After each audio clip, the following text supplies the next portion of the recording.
Randolph steps in against Bobby Ojeda, and we're set to go here at Fenway Park. The windup by the left-hander in the first pitch starts him off with a high curve, and this game is underway. Ball 1 to Randolph. Willie is hitting .292 after going 7 for 15 in this series. 1 home run, 9 runs batted in. Ojeda rocks back, kicks and fires a low fastball, and it's 2 balls and no strikes. The Red Sox have Jim Rice in left field, Tony Armas in center, Dwight Evans in right.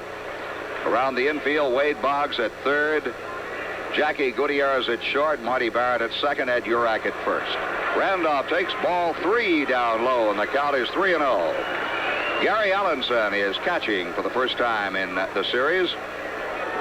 Ojeda making his 14th start. He has had 3 complete game shutouts this year. The pitch outside, and Randolph walks on 4 pitches. The Yankees have the leadoff man on and bring up Butch Weiniger. Weiniger missed the first 2 games with a touch of flu or virus that left him with an upset stomach. He did catch Necro last night, and in that ball game, Weiniger extended his hitting streak to 12, going 1 for 3. Butch is hitting .260 for the year. 3 homers, 21 runs batted in. As a right-hand batter, Weiniger is hitting .333, 1 homer and 9 RBIs. He pops the first pitch up into right field. Evans will camp under it, waiting, and he makes the catch. Randolph playing it halfway to second, retreats to first base, and Weiniger, first ball hitting, flies out. The batter will be Dave Winfield. Winfield has had 5 hits in 13 at-bats in this series, including his 7th home run of the year. Winfield now leads the American League in hitting with a batting average of .347. Winfield at .347. Then comes George Bell of Toronto at .339. Mattingly tied with Bell.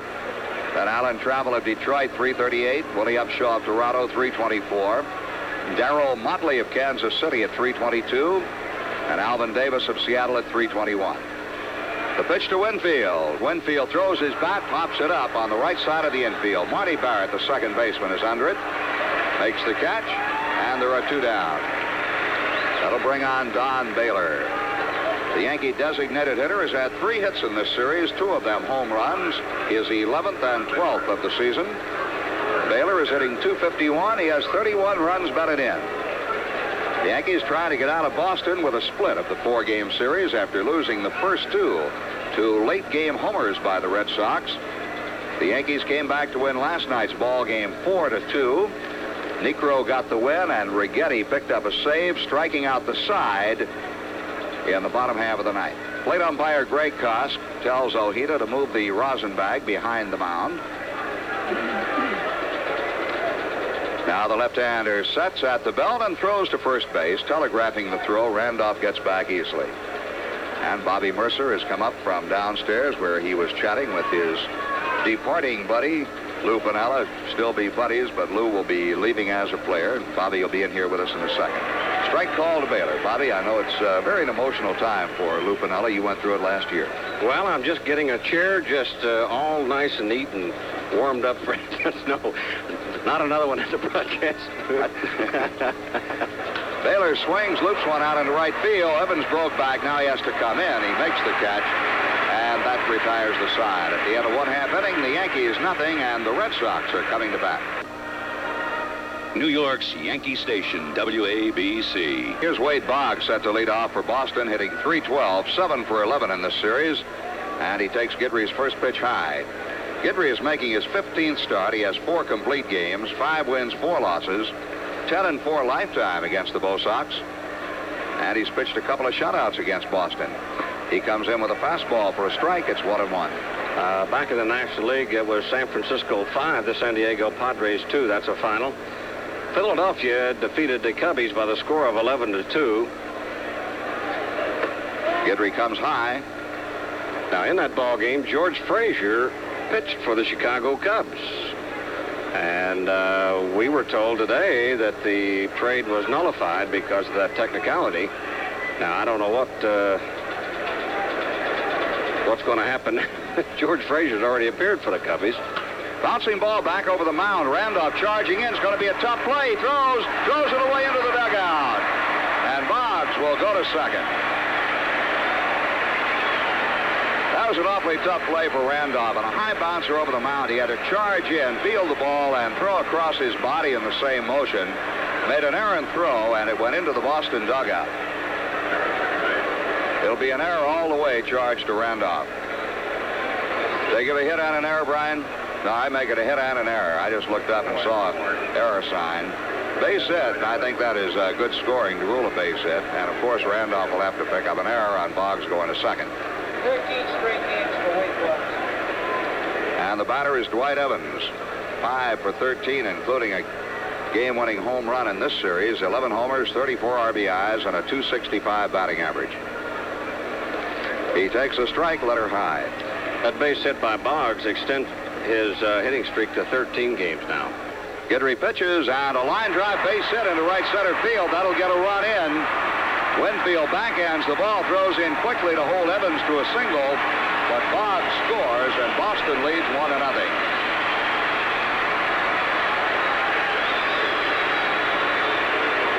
RBI number 35 this year for Dwight Evans. And Evans now has hit in 17 consecutive games. That'll bring up Jim Rice.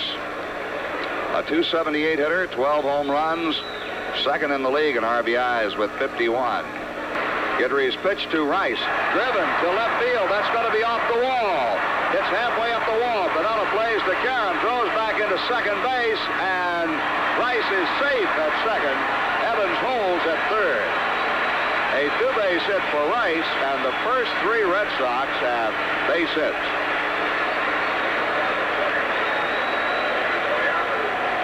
Well, it looked like a fastball, Frank, right out over the plate. That's exactly where Jim Rice loves it, and he just nailed a line drive off of that green monster. Lou Piniella was over there quickly. His throw was just off the second base back. Otherwise, there might have been a play on Rice.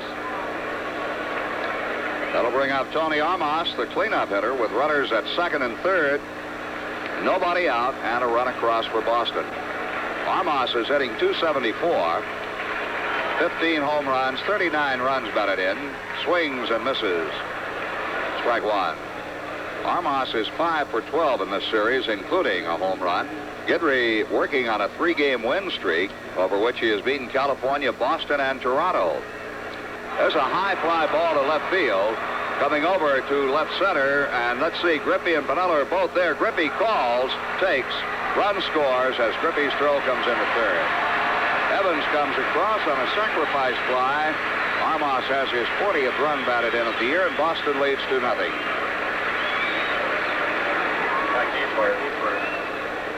That's the first out. Rice holding at second base, and the batter will be Mike Eastler, the designated hitter and a left-hand batter. Eastler has hit in 18 consecutive games. The pitch, slider low. Eastler has reached base in 42 of his last 80 plate appearances, with 31 hits and 11 walks. .309 hitter for the season, 10 homers, 34 RBIs. There's the slider for a strike, and the count evens up at 1-1. 1 out, Rice at second. 2 runs are in for the Bo Sox. They lead 2-0. Guidry studies Weiniger's sign, straightens, sets, and the pitch. Breaking ball for a strike, and it's 1-2 on Mike Eastler. The Yankees play Eastler pretty much straight away in the outfield. The infield shades him a bit toward first, with Foley shaded well over towards second base. Pitch coming, swing and a miss. Guidry took something off that pitch, and he had Eastler way out in front. So a strikeout for the second out of the inning. And with 2 down, Rice at second. The batter is Ed Urak, the first baseman. Urak is 1 for 3 in this series, batting .220 for the year. Over his career against Yankee pitching, Urak is hitting .393. Rice leads away at second. Guidry's pitch. Hit on 1 hop to the shortstop Foley. He's got it. Guns across to Mattingly. The Sox get 2 runs. They'll both be earned on 3 hits, an error, and a man left. At the end of 1, Boston 2 and the Yankees nothing. Hello there. Hi, I come to this bar often. Almost every night. I'm a Capricorn. What are you? I'm a waitress. What'll it be? Oh, well, I'll have a light beer. Oh, look, can you see the bartender, Mondo Charlie, behind the bar? Boy, he's big. Right, and he prefers to serve his customers Bud Light, because it's got a taste all its own. One Bud Light, then. Ask for Bud Light, the less filling light beer with a first name and taste. Waitress on a break. Want another beer? Yes, sir, Mr. Mondo. What kind? You kidding? Bud Light. Anheuser-Busch, St. Louis, Missouri. New York's Yankee Station, WABC. Bobby, a standing ovation for Lou Piniella here at Fenway Park. Well, they just announced that this would be the last game that Lou Piniella would play here at Fenway Park, and all the Red Sox fans here at Fenway, some 25,000 or more, gave Lou Piniella a standing ovation as he walked through home plate. And as Lou would do, he told everybody to sit down. And he takes a fastball for a strike. Piniella's hitting .295. 1 home run, 5 runs batted in for the year. Left-hander Urak winds the kick and the pitch. Piniella swings and fouls it off. He was out in front. 2 strikes on Piniella. Well, the Schermfeller made the announcement over the PA. And I think to a man, everybody in this park stood up.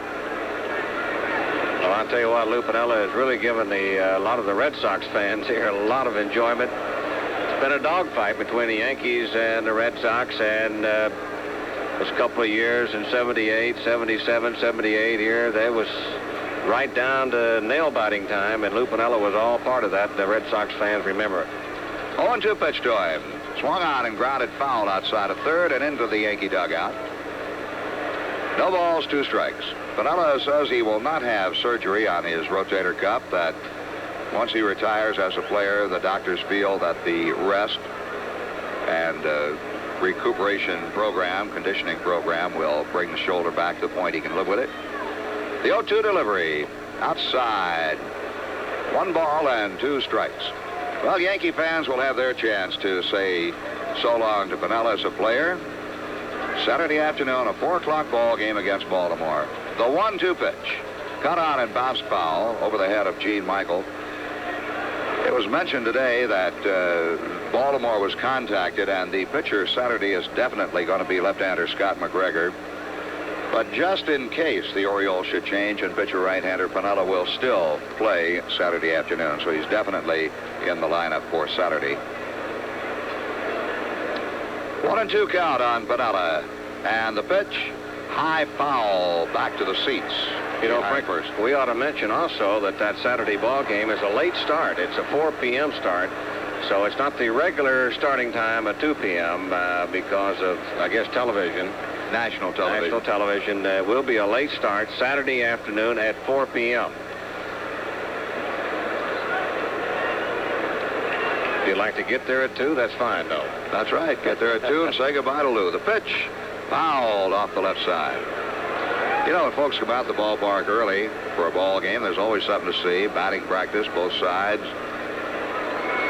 Infield warm-up. Outfielders warm-up, of course. A lot of times, that's one of the most enjoyable times is to come out. You can sure see a lot of explosive offensive people, because they hit a lot of balls out of the stands. And, of course, BP is that kind of time. But I think the ball players enjoy it as much as anybody else because they get a chance to knock a few in the stands. Piniella grounds another foul off the left side out in front. Getting just a little piece of it, staying alive. Ball and 2 strikes. Of course, the batting practice pitchers don't throw sliders and curveballs. No, they just lay it right in there to you so you can build your confidence up before the start of the game.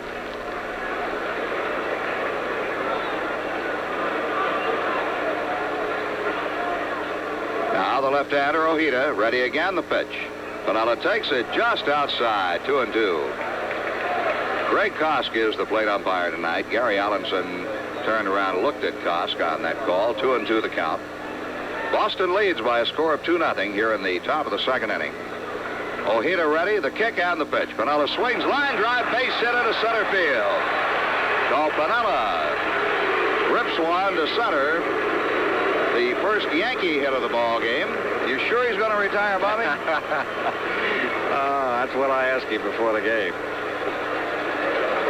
He assured me that Saturday will be his final game as a Yankee and his career will end. That'll bring up Toby Harrah, the Yankee third baseman. We mentioned to you again, Piniella will become the first base coach with Roy White moving to the executive office. Harrah squares to Bud, takes the bat away from an outside fastball, ball one.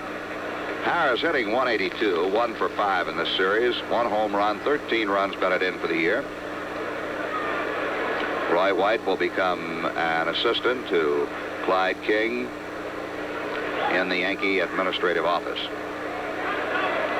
1-0 pitch. Toby was going to swing away, but took it high. 2 balls and no strikes. Piniella cannot begin his first base coaching duties, though, until after he passes waivers, which is a 6-day period of time, which will not start until Monday. Lou requested that he be allowed to play his final game at Yankee Stadium. Pitch is low and in. So Piniella will be on the active list through Saturday. Sunday is, well, the league office is closed Sunday, so the waiver papers will go in Monday, and Lou will have to pass waivers. 3-0 pitch. Taken for a strike, 3-1.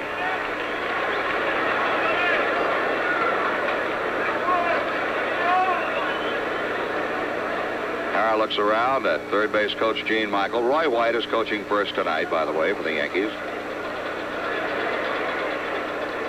The set by Ojeda, the pitch. It is low, ball 4. Harrah draws a walk, moving Piniella down to second. And the batter will be Don Mattingly.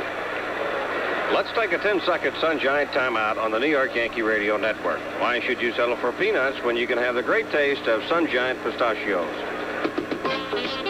Those hits just keep on happening on WABC. I'm Steve Kemp. Stay tuned on the Yankee station. WABC, New York. Here's Don Mattingly, batting .339, tied for second in the American League in batting average. Don has 76 base hits, third highest in the league and the most of any left-hand hitter in the league. The pitch to him. He butts, foul down the third base line. Gene Michael fields the ball, looks it over, fires it back to Ojeda. Let's see, Bobby Mercer. It was in 1964. I was broadcasting my first year with the Baltimore Orioles. We were playing the Twins in Minnesota when the Orioles called Lou Piniella up. And Hank Bauer, who then managed the Orioles, had a very strict dress code for the players. So the first thing Lou had to do was go out and buy what we referred to as his major league clothes. And I took him down to Dayton's department store. I'll never forget it. And we shopped for Lou's jacket and a couple of pairs of slacks and shirts and so forth. There's a bunt on a high pitch, almost hit him. Ojeda has it, spins, throws to first, and gets him. That pitch would have hit him in the head, I think, if he hadn't bunted it. Well, it looked like a high breaking pitch that just hung up there, but Don Mattingly made a beautiful bunt down the third base side. Ojeda got off the mound and made the play, but not before the 2 runners. Toby Harrah moves to second and Piniella third, and the Yankees are threatening here in the top of the second inning. Tying runs are in scoring position for Ken Griffey. So scored a sacrifice. The putout goes 1-3, pitcher to first. Piniella to third, Harrah to second, and Griffey batting .268. Griffey did not play last night. The set on the pitch. Strike 1 is called. Griffey in the first 2 games of the series went 5 for 9. Griffey has to play sparingly now, I guess, because of his knees, Bobby. The bad knees will not allow Griffey to play every day. The 0-1 pitch to him. Taken low. 1-1. Griffey, a .268 hitter, no home runs, 15 runs batted in. Boston leads 2-0. The Yankees have Piniella at third, Harrah at second, 1 out. Ojeda sets. Left-hander's pitch. Check swing, foul. Will come back to the seats on the left side.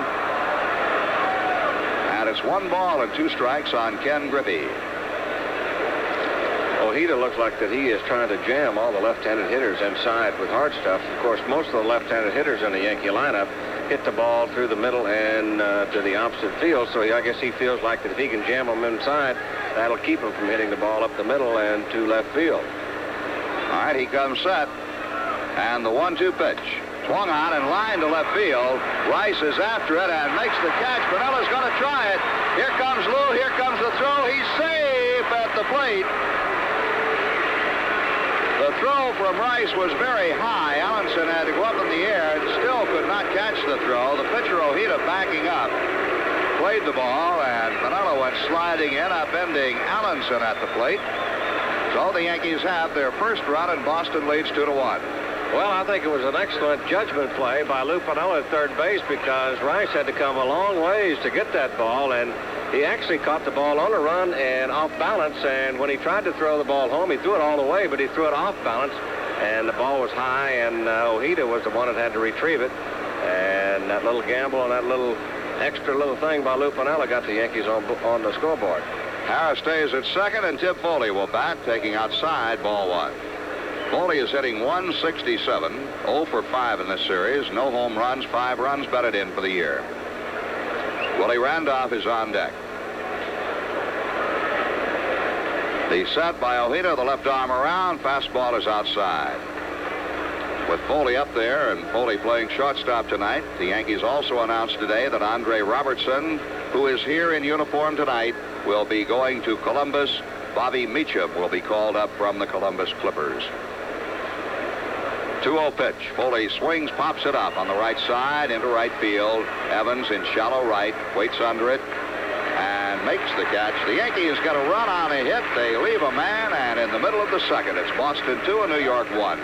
This is what research reports from a lot of brokerage firms might sound like to you. And moving into the first quarter, we anticipate the trends of the fourth quarter and second quarter. In the third quarter, when second quarter gains surpass the previous quarter by a quarter. But if you'd like research that's a little more understandable and Schley understandable, listen to what a research report from the Moore and Schley brokerage firm sounds like. The term growth situation is often used on Wall Street. A growth stock should have a proven record of earnings, be a seasoned company, and one which operates... You see, at Moore and Schley, we don't write research for analysts. We write for individual investors. And it's not just how we write, it's how we work.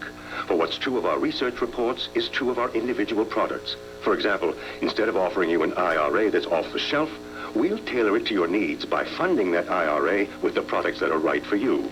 So what we say doesn't go over your head, and what we sell doesn't either. To sum it up, this will be a viable opportunity in the first quarter. However, the second quarter will precede the first quarter. The third quarter... If you've had enough, get more for your money, and Schley, too. Call 212-483-1800. Members New York, other exchanges, and SIPC. Excuse me, we got change of a quarter. If you're like the rest of us, you're looking for mileage-stretching performance from your car. Well, you need look no further than Aid Auto Stores. They've got AC fire ring spark plugs that heat fast and fire hot. So if your spark plugs are misfiring, a tune-up and a new set of ACs can help improve your mileage. Chances are they stock the exact replacement plugs for your car. Come in now for your ACs at Aid Auto Stores with convenient locations throughout the metropolitan area. Your dealer for AC Delco. New York's Yankee Station, WABC.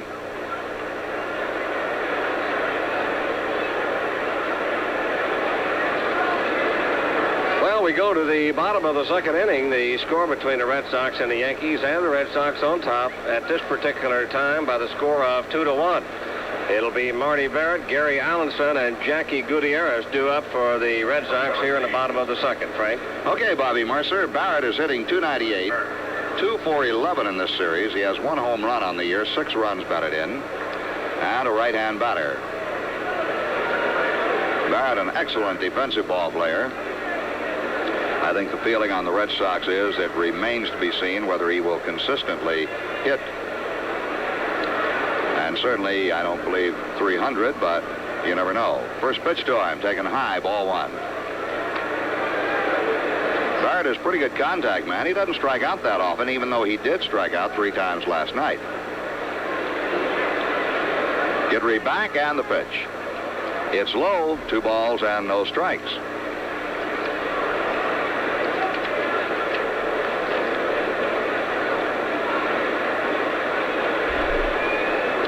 Detroit has a 6-game lead over Toronto. Those 2 clubs are idle tonight, by the way. And the pitch down low. It's 3-0 on Barrett.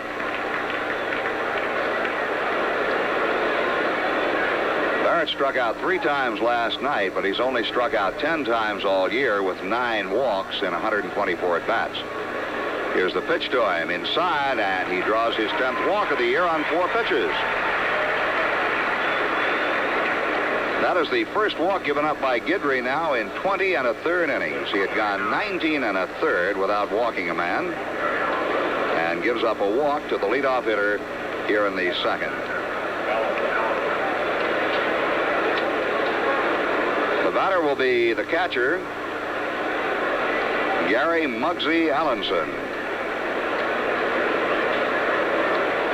He's a right-hand batter hitting 147 and takes a breaking ball over, strike one. Allenson has played very sparingly this year.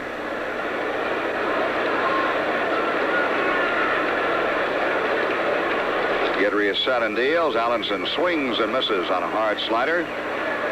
Allenson has been to bat only 34 times prior to tonight with 5 base hits, 1 run batted in. And he has struck out 6 times.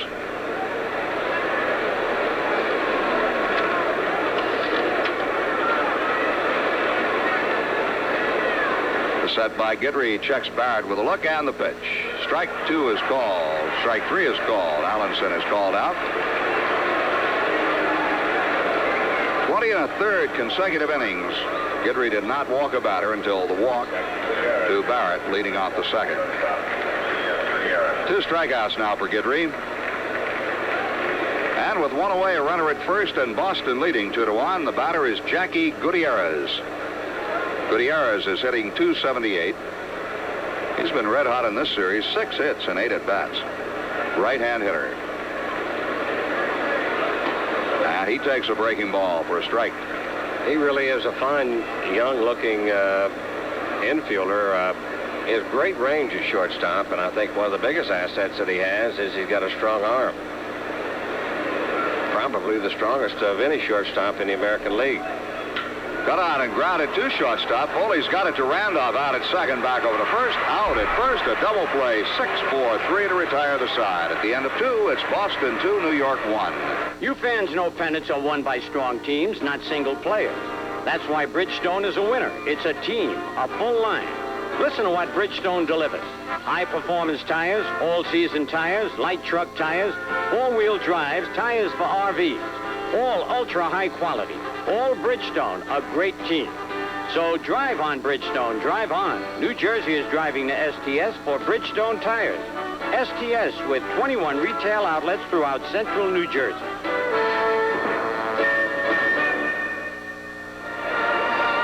On June the 16th, People Express Airlines will begin daily service to Los Angeles for just $119 off peak, $149 peak, and $299 premium class, and absolutely no restrictions. And because there are no restrictions to talk about, People Express would like us to use the time that's left in this commercial to talk baseball. Frank Messer, let's kind of reflect back on Lou Piniella's Yankee career. His career started back in 1974. And, of course, is going to end this year, 1984. He's had some tremendous years. 1977, he hit .330 for the Yankees. And during that particular time, 76, when the Yankees started to get back into their winning days, Lou Piniella was all part of it. He really was, and he said today, of course, his biggest thrill was the 1978 season when the Yankees came from way behind and had the playoff game here against the Red Sox. And his biggest disappointment, of course, was '81 in that World Series. We'll talk more about Lou Piniella later on, but People Express Airlines, because we give you no restrictions, we can bring you more baseball.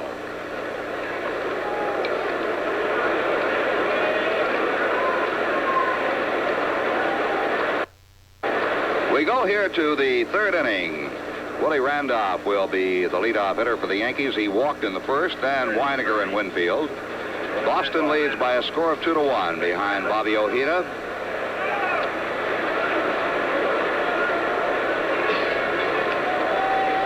The wind by the left-hander, the pitch way outside to Randolph, ball 1. We have a little weather phenomenon we can watch from here, Bobby, as you see that front moving in out beyond left field, that big bank of clouds. I don't think it's going to bother us. Not in that area. I think that is north of Fenway Park, and most everything that comes through this area will come from the south or southwest. But that is kind of unusual to see definitely a front, and hopefully it'll stay over that way. Here's the 1-1 now to Randolph. Swung on and lined into right field. That'll be a base hit for Randolph. Willie gets his 8th hit of the series and leads off the 3rd with a single. The Yankees' 2nd hit. And Butch Weiniger will be the batter. Weiniger flied to right, swinging at the first pitch to him after Randolph's walk in the 1st inning. Butch, a switch hitter, is up there as a right-hand batter. The set by the left-hander Ojeda, and the pitch taken for a strike over the outside corner. To replace Piniella on the active roster, the Yankees will call up Brian Deyette.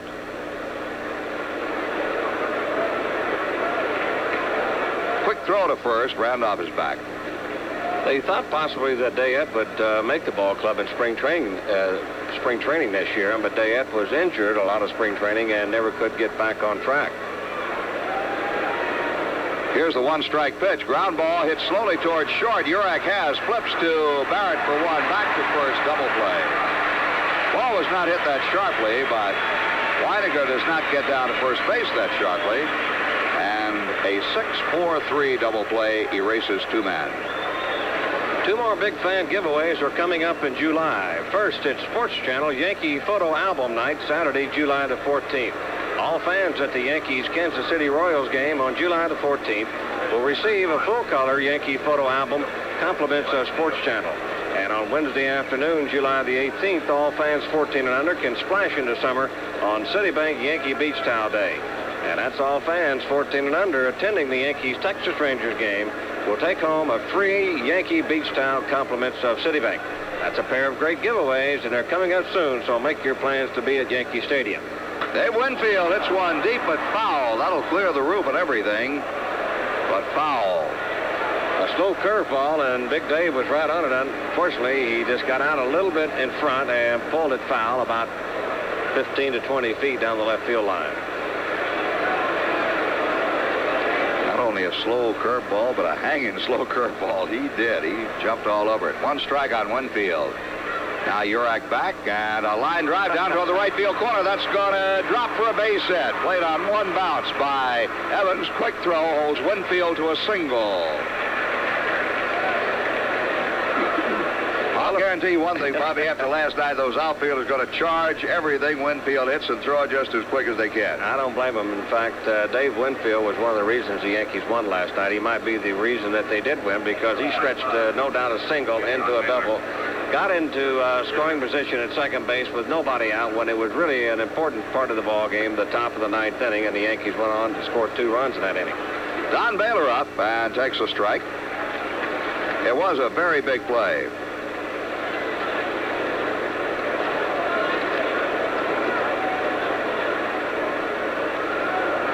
Just opened my briefcase, Bobby. Have any use for a 1979 Farmer's Almanac? I got to clean this out one of these days. Swing and a miss on a slow curveball. I'm free. Every time I open it, I'm always wondering what's going to jump out of it.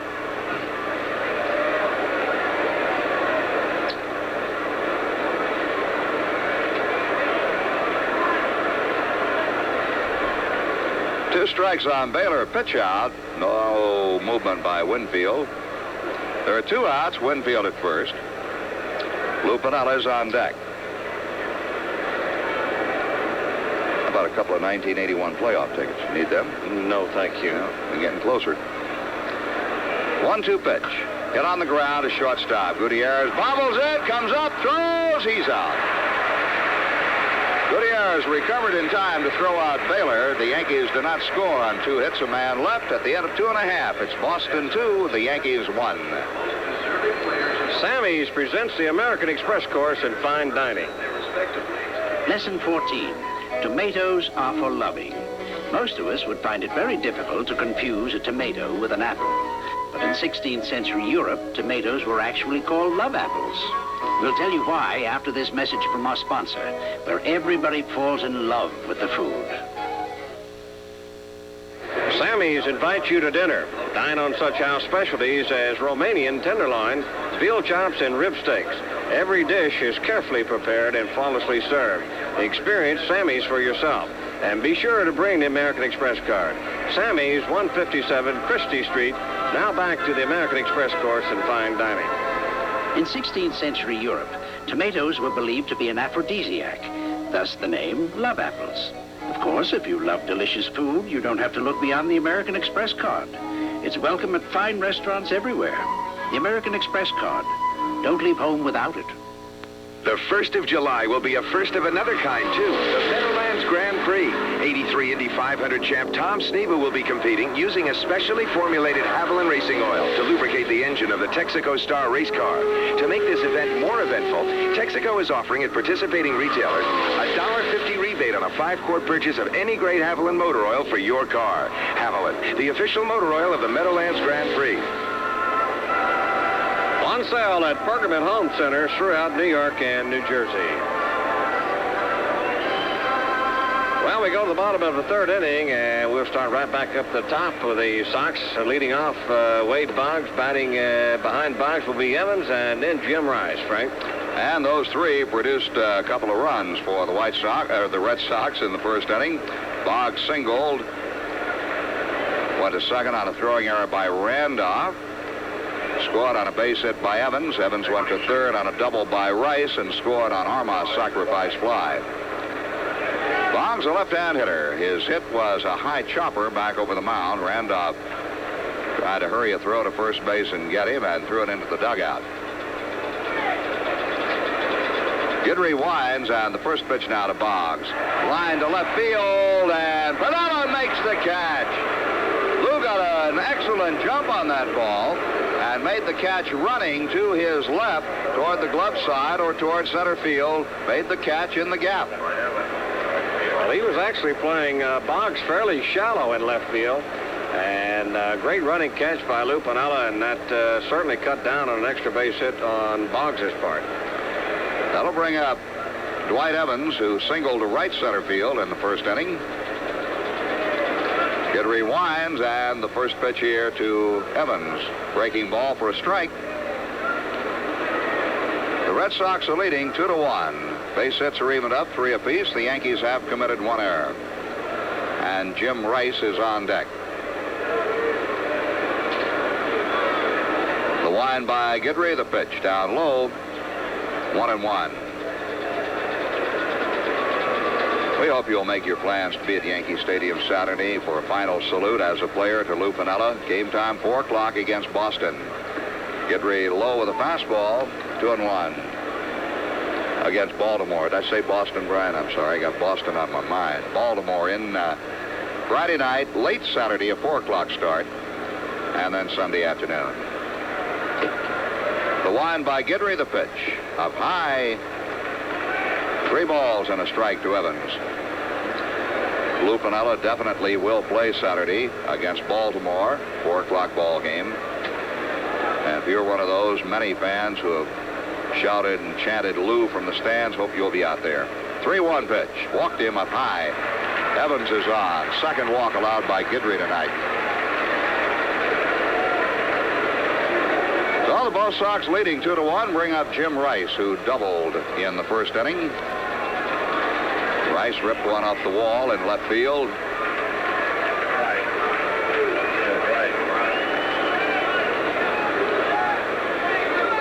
Guidry smooths the dirt out on the pitcher's mound a bit. Now he plants the left foot. Gloved hand on the right knee as he looks down to Weiniger for a sign. Evans leads away at first. And Guidry's pitch to Rice. Strike 1 is called.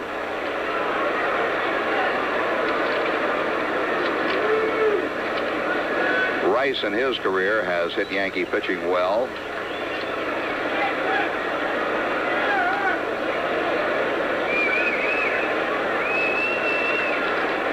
Guidry sets and delivers. Swing and a miss. Pops in and out of the mitt.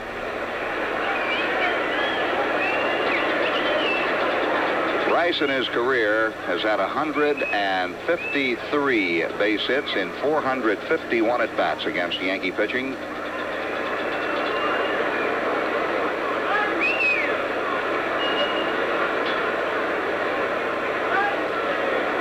Guidry brings it. Rice checks his swing. Did he go? He went. He's called out by the first base umpire, Ted Hendry. Rice has no argument. Strikeout for Guidry, his third. That was that good Guidry slider down and in on Jim Rice, and a sharp breaking ball, and Rice tried to hold his swing up, but he went around. There's no doubt that he did break his wrist. I think I'm sure he knew it. Rice very seldom argues a ball strike call. So I'm in this series argue one of the very few times I've seen him argue a call in his entire career. Tony Armas up, drove in a run his first trip and fouls a pitch back as Guidry got him off the hands. Seems like there's been a lot of arguing on balls and strikes in this series with these particular umpires. Well, Yogi got tossed out of a ball game the other night, arguing a ball 4 call on Gutierrez in the 9th inning with Howell pitching. It resets and the pitch. High fly ball to left field. If that's fair, it's going to be a lot of trouble, but it is in the corner and caught by Piniella. We couldn't see it. Piniella catches it out of our line of view down in the left field corner. Nothing you can do but hold up and wait for the umpire. Piniella was completely out of sight in the corner as he made the catch, and that will retire the side. End of 3. It's Boston 2 and the Yankees 1. Yoo-hoo chocolate drink. It's got life. Yoo-hoo, delicious Yoo-hoo's got life. Yoo-hoo, nutritious Yoo-hoo's got life. Use the soft drink that really has more taste and nourishment that you're looking for. Yoo-hoo is 99% caffeine free, and it's got vitamins A, B2, C, D, niacin, calcium, potassium, and a little bit of protein. Yoo-hoo chocolate drink. It's got life. Yoo-hoo, Yoo-hoo's got life. Yoo-hoo's got life. Middlesex Patriot General, a member of the Century family of insurance companies. Bartender, a light beer, please. Coming up. Excuse me. Huh? You want just any kind of light beer? Well, when you buy a car, will any kind of car do? No. On Saturday night, will any kind of girl do? Well, in your case, it might. Hey, wait a minute. But when it comes to light beer, you got a choice. Order Bud Light. You're right. Bartender, a Bud Light, please. Coming up. And not just any kind of glass. I want a chilled one. Hold it. And not just any kind of pretzels. Hey, lighten up. Yeah, and it's about the lighting in here. Go ahead. Ask for Bud Light, the less filling light beer with a first name and taste. Anheuser-Busch, St. Louis, Missouri. Do you like hearty breakfasts, eggs, bacon, the works? If you do, then you've got to try Colonial Special Cut Bacon. Colonial Special Cut starts with better meat and is only cut from where the bacon is leanest. It's mild cured and slow smoked for a flavor that's a sure hit. It's made by Colonial, so you know it's made with the quality they've been famous for over 50 years. So if you're a bacon lover, don't settle for less than Colonial Special Cut Bacon. Available at A&P stores. Let's take a 10-second Sun Giant timeout on the New York Yankee Radio Network. Why should you settle for peanuts when you can have the great taste of Sun Giant pistachios? Those hits just keep on happening on WABC. I'm Willie Randolph. Stay tuned to the Yankee Station. WABC, New York. Well, we go to the 4th inning, and ready with the call, here is John Gordon. Thank you, Frank Messer. Good evening, everybody. Lou Piniella, the leadoff batter for the Yankees in the top of the 4th. In a 2-1 game, the Red Sox lead it. The hits are even at 3 apiece, and there's 1 error in the game charged to the Yankees' Willie Randolph. Strike 1 to Lou, and here is Ojeda back in the fastball line to right. It's a fair ball, and it'll go to the corner. Lou Piniella having a big night in his final game here at Fenway Park as an active player. He doubles to the right field corner, and the Yankees have the tying run at second base, and here's Toby Harris. Well, that gives Lou 2 for 2, and he scored the Yankee run after leading off the second with a single to center field. I was very emotionally impressed with the fans here at Fenway Park when it was announced when Piniella came to bat in the second that this would be his last appearance as a player at Fenway Park, and he received a standing ovation.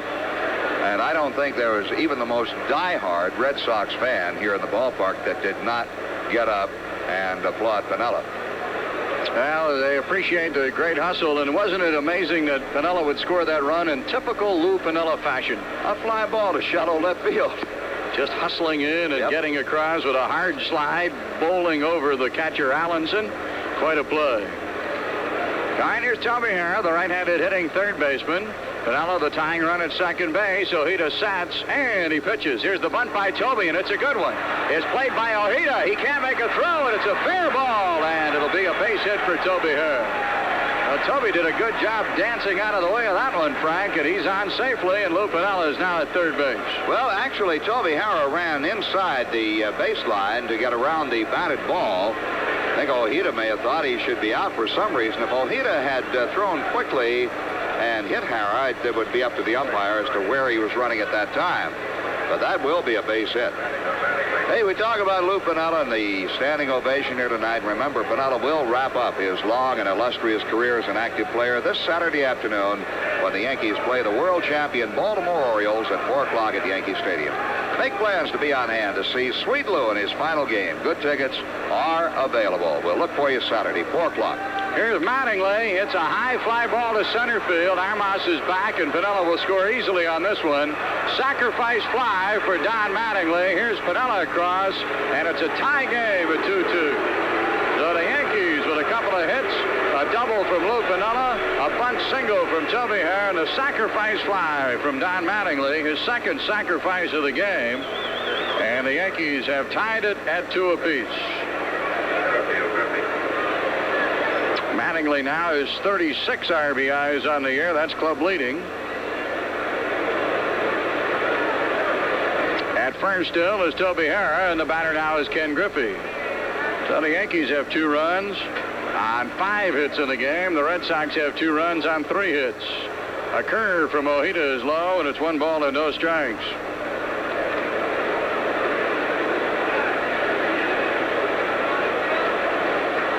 Final game of the 4-game series here at Fenway, and the Yankees needing a victory tonight to gain a split. So far, the Red Sox have won 2, the Yankees 1. Little looper down the left field line. Jim Rice coming on, diving. Did he get it? Oh, and a great catch by Rice.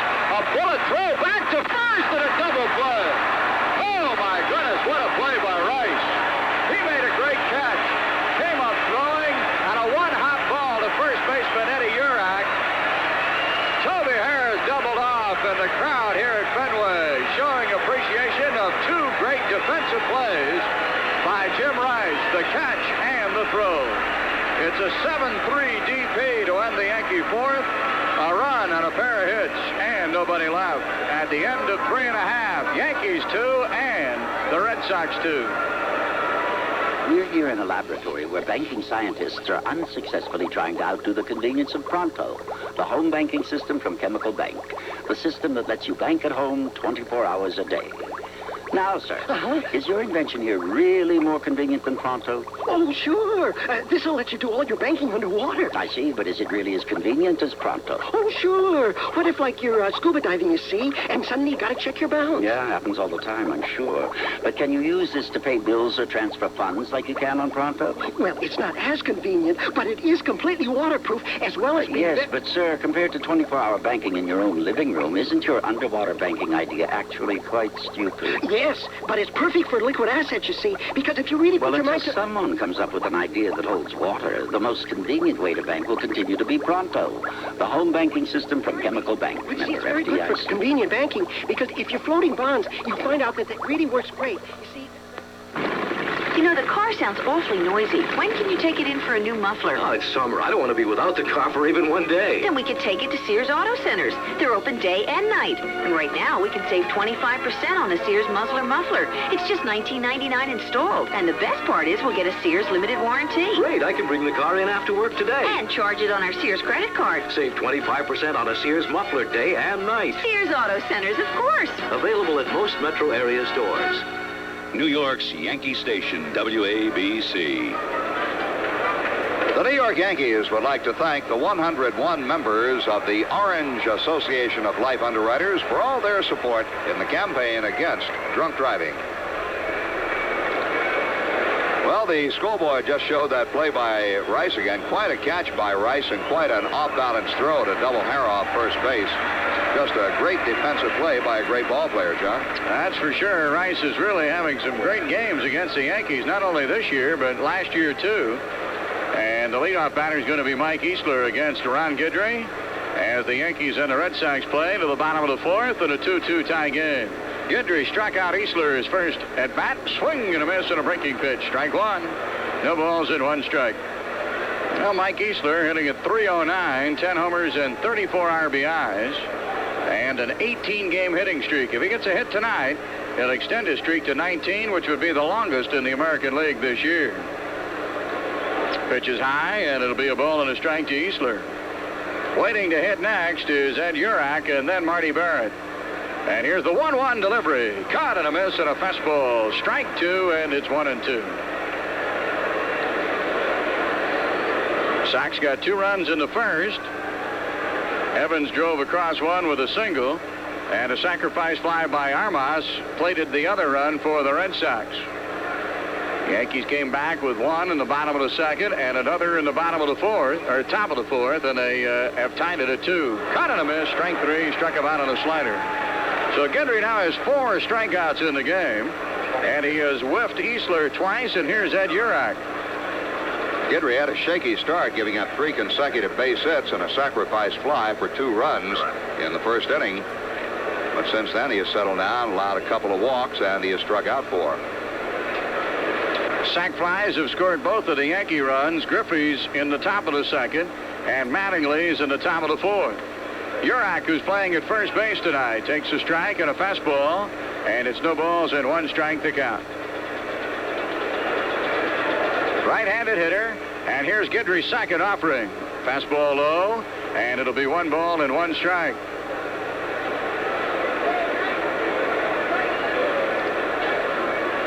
Guidry standing tall on the mound, ready to work. Pumps and fires, and a fastball fouled back just off to the right of the screen behind home plate. And it's 1 ball and 2 strikes to count to Urak.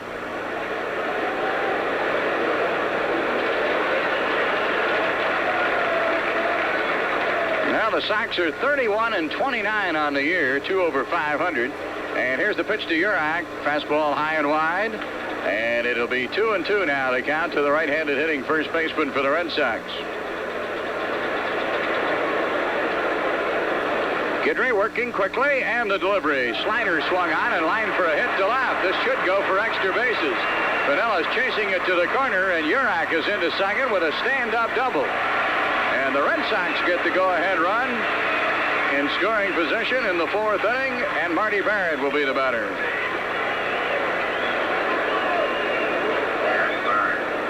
Hit number 4 in the game for Boston.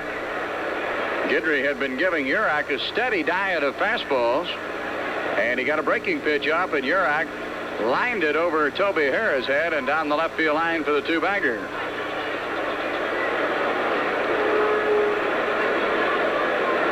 Second double of the game for the Sox, and stepping in now is Marty Barrett. He walked back in the 2nd inning. Now the set by the left-hander Guidry, and the pitch to Barrett. It's a fastball high, and it's 1 ball and no strikes.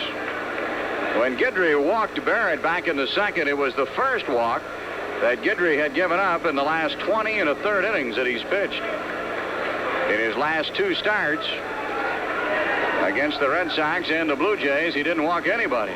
There's a strike, and it is 1 ball and 1 strike to Marty Barrett.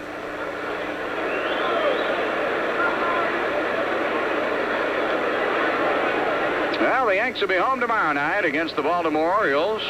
Playing the Orioles tomorrow night, Saturday afternoon, and Sunday afternoon. Pitch is in for strike 2 call to Barrett, and 1 ball and 2 strikes. Be good to be playing those Orioles, right, Frank? First time we'll have seen them all year long, and there's really, something special, I think, with the Yankee-Orioles series these days. They have been great rivals over the last quite a few years now. Now the center look by Guidry, and here's the 1-2 delivery, popped up into shallow center. Griffey is coming in, and waiting now, he makes the grab. Urak draws a throw, and it's cut off by Foley at shortstop. 2 down in the inning. Barrett is out, and the batter is going to be Gary Allenson. We'll see Yogi Berra's realigned pitching rotation over the weekend. He'll start Bob Shirley tomorrow night against Mike Boddicker. Shirley moved to the starting rotation. Then on Saturday, Jay Howell will start against Scott McGregor. Howell also out of the bullpen. And Sunday afternoon, it'll be Dennis Rasmussen against George Davis. Now moving to the pen, Shane Raleigh and Jose Rijo, with Shirley and Howell coming into the starting rotation. All right, here's Allenson, the right-handed hitting catcher. Yurak is second, and a pitch. Swing and a foul, backing out of play. Good hard slider from Guidry. Allenson struck out his first time up, and it is no balls and one strike. I like that word, realigned. That's what the rotation's going to be for a little bit, I guess.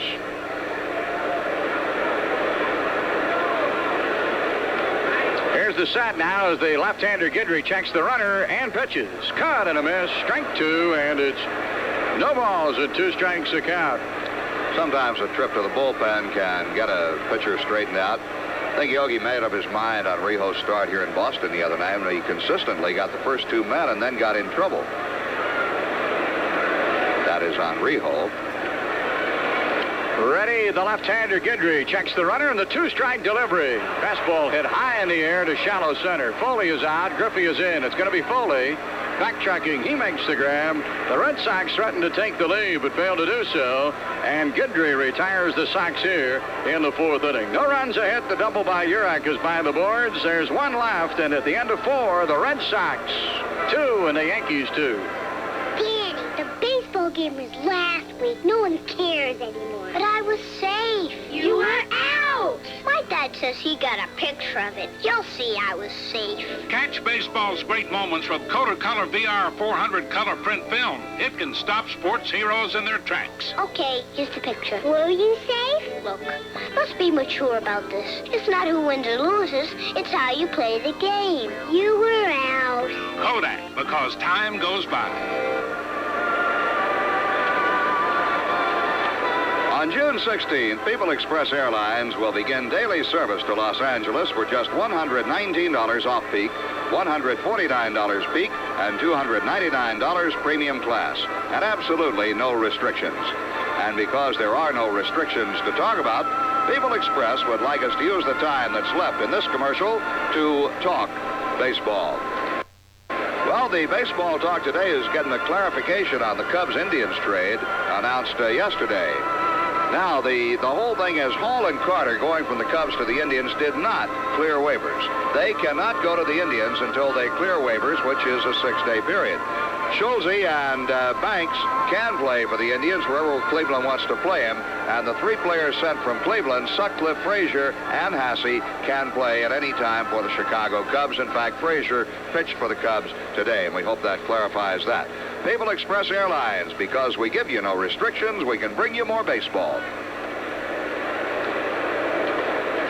Well, our producer, Brian Ferguson, came up with that little clarification for us just in time for that little break, John Gordon, and I hope that straightens everything out. By the way, that is another reason that Lou Piniella cannot assume his coaching duties for 6 days after his retirement becomes effective. His retirement becomes effective after he plays Saturday's game, but the league offices are closed on Sunday, so it'll be 6 working days to get the papers through. Okay. And Tim Foley leads it off, and the first pitch is down low, 1 ball, no strikes, but yet Lou Piniella can be in uniform. Oh, yeah. And will be in the dugout with Yogi during the week that he's not allowed to coach at first base. Jeff Torborg will coach at first for the Yankees. Foley swings on an Ojeda fastball and flies it to right. Dwight Evans is right there. Tim Foley is retired for the first out of the Yankee fifth. There's one down, and the batter is going to be Willie Randolph, who has walked and singled and is 1 for 1 in the game. Tickets for all Yankee home games are on sale at the Yankee Stadium advanced ticket windows 7 days a week from 9 to 5 and all tri-state area Ticket World locations. For more Ticket World information and the location nearest you, call 212-888-9000. You can also charge Yankee tickets by calling Charge It, 212-944-9300. Pitch is wide to Randolph, 1 ball and no strikes to count. Willie batting with 1 away, nobody on. And the Yankees and the Red Sox tied at 2 runs apiece. 5 hits for the Yanks and 4 for the Bo Sox. And Ojeda curve is low, and it's 2 balls and no strikes to count to Willie. Willie got a leadoff walk to start the game in the first inning, but Ojeda then retired Weiniger, Winfield, and Baylor. And a single for Willie in the third inning. That was a leadoff base hit. Here's a strike. A fastball is in, and 2-1 to count. But Weiniger hit to a 6-4-3 double play, erasing Randolph as a base runner. 2 balls and 1 strike in the pitch. Randolph swings and fouls a fastball. Off to the press box, back behind home plate. 2-2 to count. Yankees handled the Lou Piniella press conference in very first-class fashion today, didn't they, Frank? Really did. Opportunity to visit with Lou this afternoon. Here's the line by the lefty Ojeda in the pitch. It's a changeup, and it is just inside. 3 balls and 2 strikes. Well, some people, John, might even remember back to the start of the '83 season when Piniella opened the season on the disabled list because of the shoulder. It's not something he's hurt recently. It's been a couple of years bothering him. And Randolph takes ball 4 up high. And Willie is on. That'll be the 3rd walk given up by the left-hander Ojeda. And 3 times in a row, Randolph has been on. 2 walks and a single. I remember Lou on a Yankee pregame show, either last year or year before last even, talking about the shoulder and how it had cut down and his ability to swing the bat. He just could not come through with a swing, could not pull the ball, in other words. He became more of a punch hitter. All right, Weiniger batting, and there goes the runner, Randolph. Throw to second. Safe is Randolph. He has his 5th stolen base of the year.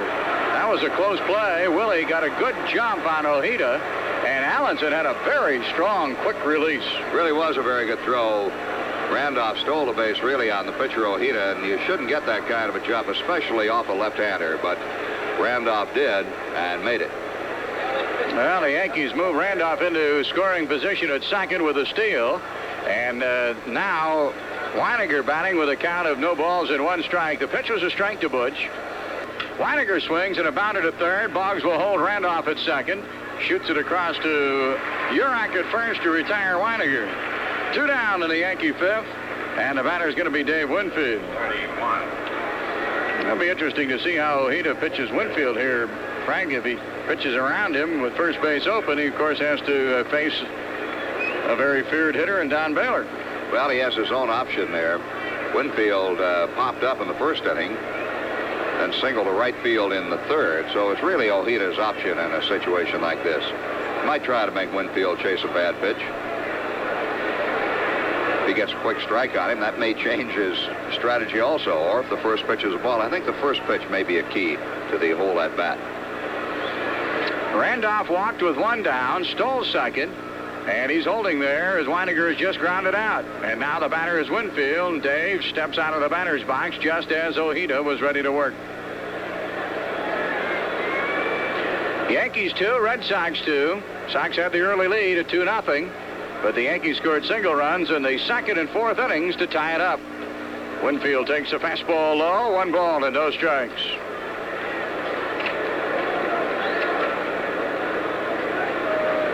Winfield's had a big series. He had 3 hits last night, including his 7th home run. And he has 5-6 hits now in the series, including a single here this evening. Sent by Ojeda. The look to Randolph at second. Here's the 1-0. Winfield pops it up. Catcher Allenson in fair territory. He's got it. And that's going to be all for the Yankees here as they're down in the 5th inning. Winfield pops to catcher Allenson in fair territory. The Yankees are down in the 5th. No runs, no hits. Randolph left at second. And the score is still tied. Yankees 2 and the Red Sox 2. New York's Yankee Station, WABC. The Yankee Scoreboard is brought to you by Members Only. It's more than the jacket that's become a legend. Members Only is a whole range of sportswear you can live in. Outerwear that fits every move you make, a feeling you won't find anywhere else. That's Members Only. Well, let's see what's happening. This afternoon, Milwaukee tripped Baltimore 3-2 on Cecil Cooper's 200th career home run. It was Oakland 7, Cleveland 6, and Seattle beat Kansas City 4-1. Tonight, Texas leads Minnesota 1-0 at the end of 1. Chicago at California not yet underway. I'll look at the National League in a moment. All right, the Red Sox come to bat. Jackie Gutierrez, the leadoff batter. He hits one high and deep to center. Griffey is back, reaching up. He can't get it. Here's Gutierrez to second. He'll make the turn there and reach third with a stand-up triple and a leadoff 3-bagger for the Red Sox shortstop. Griffey went back in the warning track, made a game effort to try to get that one, but it was just over his head and off the wall for the 3-bagger. right, in the National League, the Mets and Cardinals are scoreless at the end of one this afternoon. San Francisco beat San Diego 5-2, and the Phillies tripped the Cubs 11-2. Pittsburgh at Montreal tonight scoreless at the end of 4.5, and Cincinnati and Atlanta scoreless at the end of 4. The Dodgers failed to score. Houston is now batting in the bottom half of the first against Fernando Valenzuela. And the Yankee scoreboard has been brought to you by members only. All right, the left-handed hitting Wade Boggs takes a slider for a strike. Good breaking pitch from Guidry. And no balls at 1 strike. Well, Guidry in his last outing pitching against the Toronto Blue Jays, he worked out of jam after jam after jam. Let's see how he does with this one. Bounding ball up the middle, base hit. And Wade Boggs is driven across the go-ahead run. Jackie Gutierrez is across, and the Red Sox lead at 3-2. I'll tell you, that Boggs, he's just a hitter. He really is. He hits the ball well. He just slapped at that one. So Wade Boggs driving across Jackie Gutierrez, and the Red Sox have gained a 3-2 lead. And the batter is going to be Dwight Evans. The Yankees had their infield about halfway, which really didn't do any good. All right, Evans, a base hit and an RBI and a walk. He's 1 for 1 in the game. Infield double play depth. Outfield straight away for Evans. Swinging and a bounding ball hit toward short. 1 play for Foley. It's the second, and they get the lead runner, Boggs. Safe at first will be Dwight Evans. No opportunity for a chance at the double play on that one. Sox are batting in the bottom of the 5th. They've taken the lead here at 3-2. And the batter is now Jim Rice. Oh, what a defensive play Rice made when the Yankees were batting. Back in the 4th inning. Griffey looped one down the left field line. Rice came on, made a great catch, tumbled, did a full somersault, came up with an off-balance throw, and fired a strike to Urach at first base to double off Toby Hare. An outstanding play. Rice is 1 for 2 in the game. He struck out his last at bat in the 3rd, doubled back in the 1st inning. Pitch is low for a ball, 1 ball and no strikes.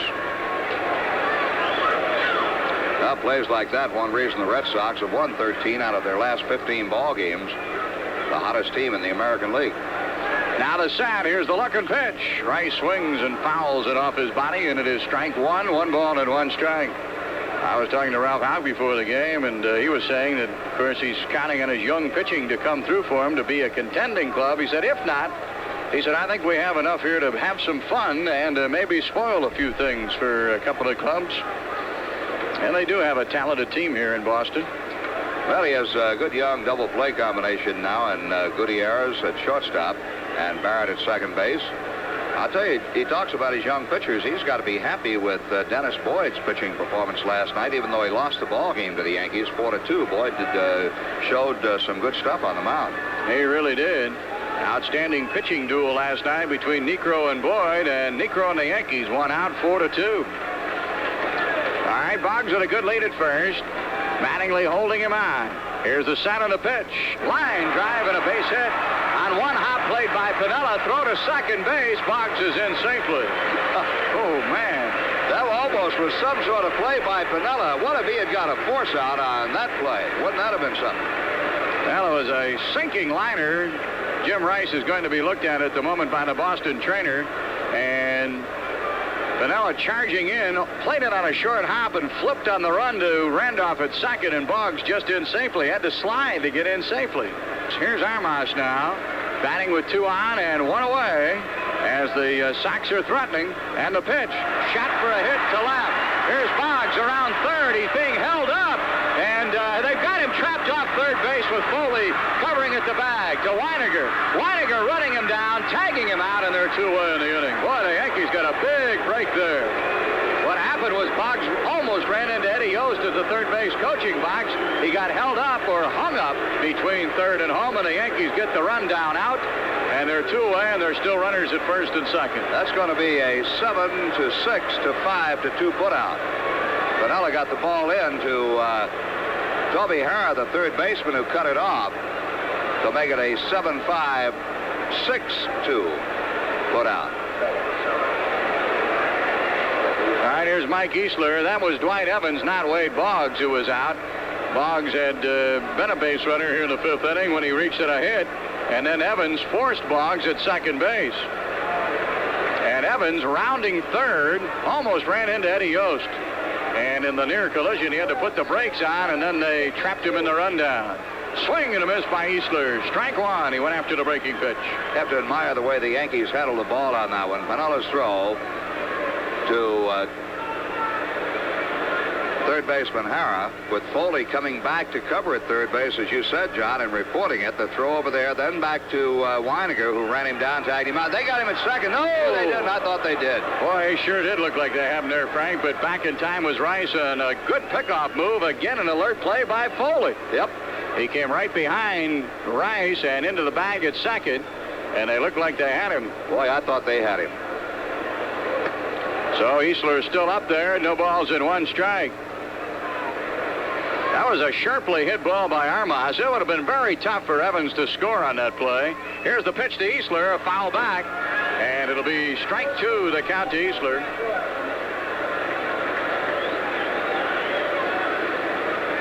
And a count of no balls and two strikes.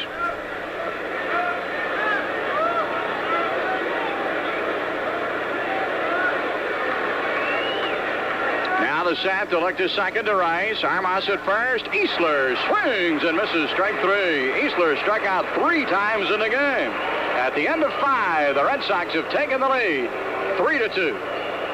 Hi, this is Whitey Ford with the Telecom Plus Bulletin. I meet a lot of people in my job, and the third question they always ask is, will this team or that team make it to the World Series? My answer is that they got great pitching, hitting, fielding, and team spirit. They'll be there. Otherwise, forget it. A great telephone company has to have everything, too. Telecom Plus is the largest private telecommunications company in the country with a customer base of over 19,000. They've got the greatest locally based service organization in the industry and the technological know-how to design and install everything from a 10-phone system to a totally integrated office communication system. You know that Telecom Plus will be right there when you need them, so call Telecom Plus for a free system survey. Just dial 800-TEL-PLUS. That's 800-TEL-PLUS. In New York City, Nassau, and Suffolk County, call 212-392-7700. Tell them Whitey Ford sent you. New York's Yankee station, WABC. Well, Don Baylor stepping in to lead it out for the Yankees in the top of the 6th. The Red Sox have gained the lead 3-2. They had 4 hits in the bottom of the 5th inning, but yet scored only 1 run, and they had a leadoff triple. And that's the only run they got in. Here to tell you about it is Bill White. All right, John, first pitch of Don Baylor's outside. Baylor's been up twice in the game. He's fly to right field and bounced to short. Swung on it on the ground short. Over to his left, and he can't get the ball. That's Gutierrez. The ball scoots under his glove. That'll be a base hit for Baylor. Oh, he mentioned that the Red Sox were playing Baylor to pull on the left side. Gutierrez almost behind the third baseman, Wade Boggs, and Baylor bounced one almost to the shortstop position and got a base hit. I think it would have been a very routine play had Gutierrez been playing in his regular spot, but you had mentioned that Gutierrez was deep in the hole, and Baylor will reach with the Yankees' 6th hit of the ball game. Here's Piniella, 2 for 2 in the game, a single and a double, and he scored both Yankee runs. Griffey and Mattingly, the runs batted in, both with sacrifice flies. I think it was touching that Lou Piniella got a standing ovation from the Boston crowd when it was announced that this was his last Boston appearance. Piniella swings and misses a breaking ball, 1 strike.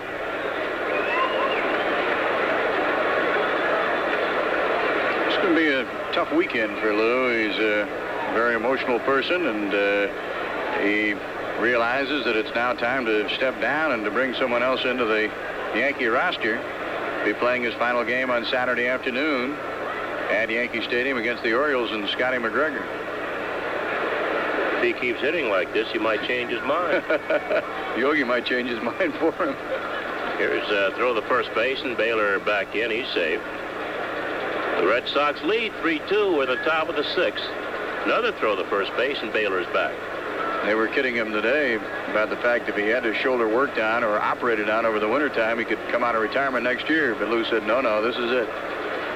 Set now by Ojeda. The 1-strike pitch to Piniella. Swung on it on a ground base hit, left field, Piniella. Baylor around second, but he'll go back as Rice hustles the ball into third base. So Lou Piniella, 3 for 3. 3 in his final Boston Fenway Park appearance. So the Yankees have runners at first and second, and now we're going to get some action in the Red Sox bullpen as Toby O'Hara stands in. Toby has walked, and he bunted for a base hit in the 4th. A right-hander starts loosening up for the Bo Sox. And that's Rich Gail, who was just recently acquired as a free agent from the Pawtucket team. Pitched and won a game for the Red Sox over the weekend. Now Ojeda sets, and the pitch to O'Hara is outside, ball 1. Now the Yankees trying to battle back once again in this ball game. They were down 2-0, tied it at 2. Now they're down 3-2. Here's the set. The 1-0 pitch to O'Hara. Low and inside, ball 2, 2-0. The Boston people say that Ojeda has had an up-and-down season. When he's good, he's been very good. He also has had some control problems. He's won 6, lost 5 so far this year. And he sets. 2-0 to O'Hara. Outside and high, ball 3. On deck is Don Mattingly. His last start against Milwaukee here, he walked 6. But 2 starts prior to that here, he shut out the Minnesota Twins. Now Ojeda sets. 3-0 to O'Hara. It'll be taken. Ball 4 too high. Bases loaded. That's the 4th walk given up by Ojeda. Baylor goes to 3rd. Piniella down to 2nd base. O'Hara on at 1st. And Don Mattingly's a batter. Well, Mattingly has not been up officially yet. He has sacrificed, and he's driven in a run with a sacrifice fly. Bases loaded, no outs. First pitch is bounced to first base. Yurak has it. He'll throw home and not inside. Baylor beat the throw, and the score is tied. The bases are still loaded. Don Baylor hustling in from 3rd base beat Yurak's throw. Yurak, John, had just a bit of a problem getting the ball out of the glove. If he makes a routine play and throws to the plate, they'll just get Baylor. But the fact that he couldn't get that ball out right away and hesitated momentarily gave Baylor an opportunity to get in. You know, Bill, the Yankees are doing some aggressive base running of late. Baylor with a sprint from 3rd to home to score there, and a little bit earlier, Piniella scoring on a sacrifice fly. Winfield base. Winfield base running. Hey, it's good to see the Yankees hustling the way that they are. The other thing they've been doing, John Gordon, they've finally been getting some sacrifice bunts down. Yes, sir. So the score is all tied now, 3-3. Base is still loaded, nobody out. And here's Ken Griffey. By the way, give Mattingly a fielder's choice and a run batted in. Here's a pitch to Griffey. Swung on line and base hit left field. Piniella will score, and O'Hara will have to hold at 3rd base. A looping line drive to left field that Jackie Gutierrez, the shortstop, almost caught. The runners had to hold, and once the ball got past Gutierrez, Piniella scored easily. O'Hara went on to 3rd base. Mattingly down to 2nd. And the Yankees now lead by a run. It's Yankees 4, Boston 3, and that'll bring out Ralph Houck with Tim Foley due up. Piniella scoring on that last play, Bill, scoring his 3rd run of the game. And Ralph Houck has decided to make a pitching change. Ojeda, I'm sure, very upset with himself as he walks off. The base hits the almost infield single by Baylor. It just got past Gutierrez, and then the chinked liner into left field by Griffey that sends him to the showers. All right, Rich Gail is coming on to pitch for the Boston Red Sox. He's made 1 appearance, and it was in relief against Milwaukee. And that was on Sunday, and he was the winning pitcher with 4 innings of relief. Big, tall right-hander. He was signed as a free agent by the Red Sox minor league AAA club, the Pawtucket Red Sox. And pitched there at the beginning of the season, was just recently called up, formerly with the Kansas City Royals, and has been around for last half a dozen years or so. He's with the Red Sox now, and he's going to try to put out the fire as the Yankees have the bases loaded, nobody out, and Tim Foley the batter. Bill White. And Foley a pretty good bunter. They've got O'Hara over 3rd base, Mattingly down at 2nd, Griffey on at 1st, and the Yankees a 4-3 lead in the top of the 6th inning. Foley's 0 for 2 in the game. Both times he's flied to right field. And the pitch to Foley. Called strike. Fastball on the inside corner. No balls and a strike on Foley. On deck, Willie Randolph. Outfield playing Foley straight away. Not too deep. Here's a 1-strike pitch to Foley. Swung on, loop to right. That should fall base hit. Hera coming on. He'll score. Mattingly will be held at third base. And the Yankees now lead 5-3. A little looper to right field by Tim Foley. He got jammed with a Gail fastball. So Harris scored easily. Mattingly went to third. Griffey down to second. Foley on at first. Still nobody out. And Willie Randolph the batter. Yankees aren't exactly ripping the cover off the baseball here, but they're getting the job done and getting the runs across. They'll look like line drives in the paper tomorrow. Right. Here's Randolph, who has walked twice and single to right field. Willie is 1 for 1 in the ball game. Here's a pitch to Randolph. Breaking ball is outside, ball 1. Red Sox infield back except for the third baseman Wade Boggs. He's wide of the bag, but playing in the baseline. Gutierrez cheating just a bit toward second as Gail sets.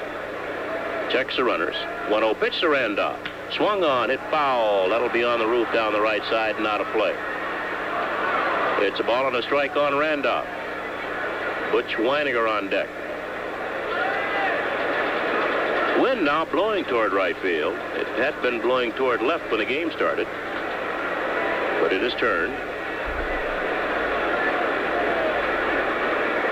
Randolph in. Gail looking for sign. Still looking. Now he sets. Here's a 1-1 pitch to Randolph. Curveball fouled back. 1 ball and 2 strikes on Randolph. Gail has always been a slow worker. Gets a new ball, rubs it up.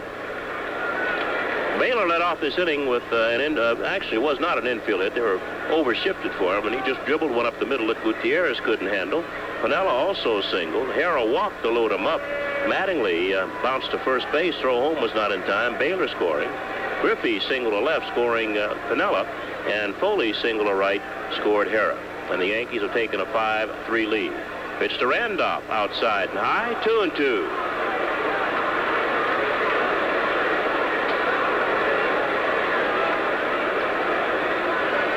Gail taking plenty of time. Mattingly, Griffey, and Foley on the base paths for the Yankees. Nobody out. Here's the set. And the 2-2 pitch to Randolph. Swung on and missed. Got him with a breaking ball. Randolph goes down on strikes. And that's the first out here in the 6th inning. That'll bring up the Yankees' 8th batter in the 6th, Butch Weiniger. Weiniger has flied to right. He's bounced into a double play and grounded to third.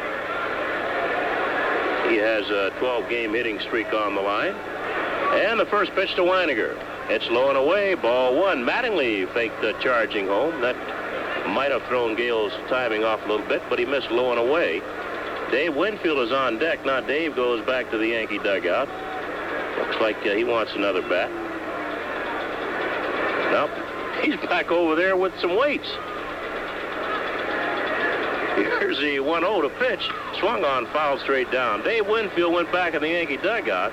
I think they carry a couple of weights around. I don't know how much they weigh, but Dave went back over there, pumped a little bit of iron. Now he's coming back out again. And the count on Weiniger is a ball and a strike. Jeff Mangold, who's the Yankees' strength and conditioning coach, carries the weights with them, and they have them right there in the dugout. They use them around the cage during batting practice. I think they're 20 pounds apiece. 1 ball, 1 strike on Weiniger. 1 out, base is loaded. 6th inning. Gail sets.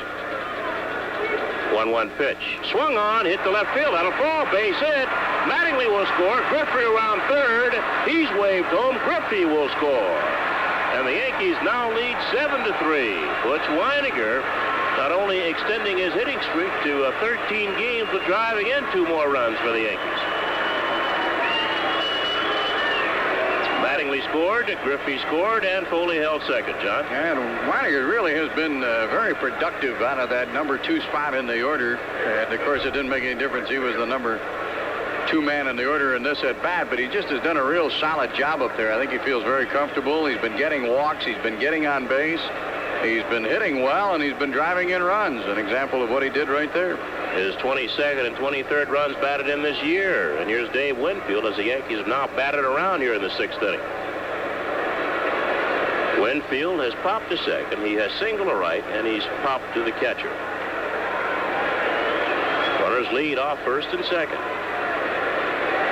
And the pitch to Winfield. Swung on and missed. No balls and a strike on Winfield. The Yankees have scored 5 runs here in the 5th inning, and they're still batting.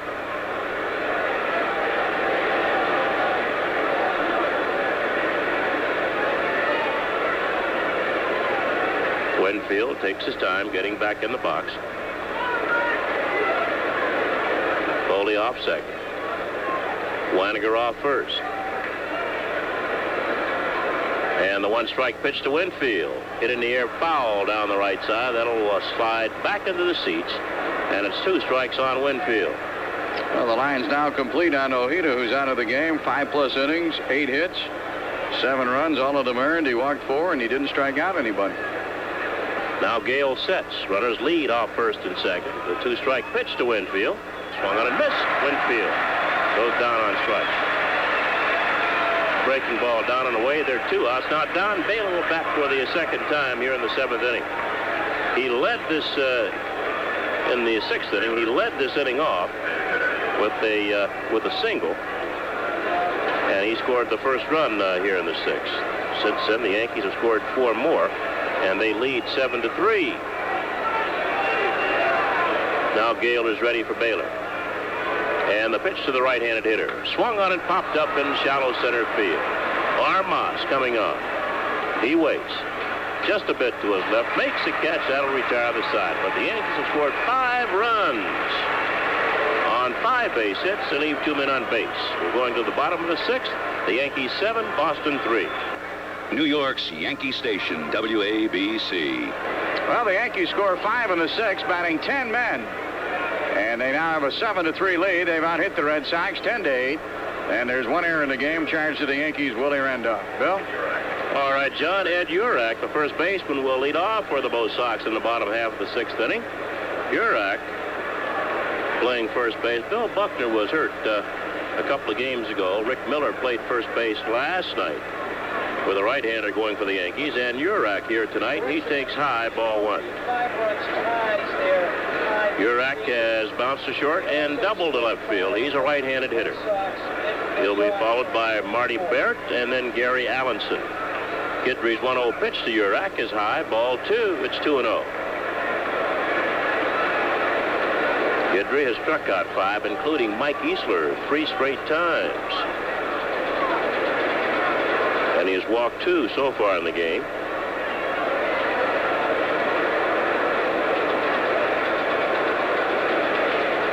Guidry over the head with the 2-0 pitch. And it's high, ball 3, 3-0. Now Guidry spent a lot of time on the bench at the top of this inning as the Yankees sent 10 men to bat and scored 5 times. Here's the 3-0 to Urak. It's taken, ball 4 outside.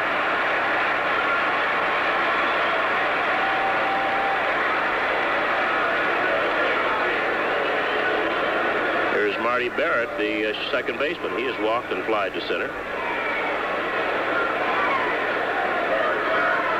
Barrett's a right-handed batter. Gary Allenson is on deck.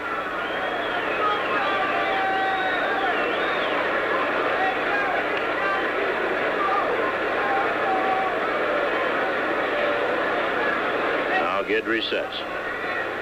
And the pitch to Barrett in there, a called strike, taken all the way.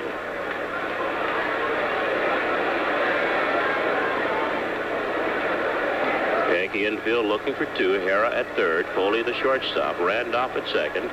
Mattingly holding Urak at first base. Guidry's 1-strike pitch. Swung on it in the air, right center field. On the run is Winfield.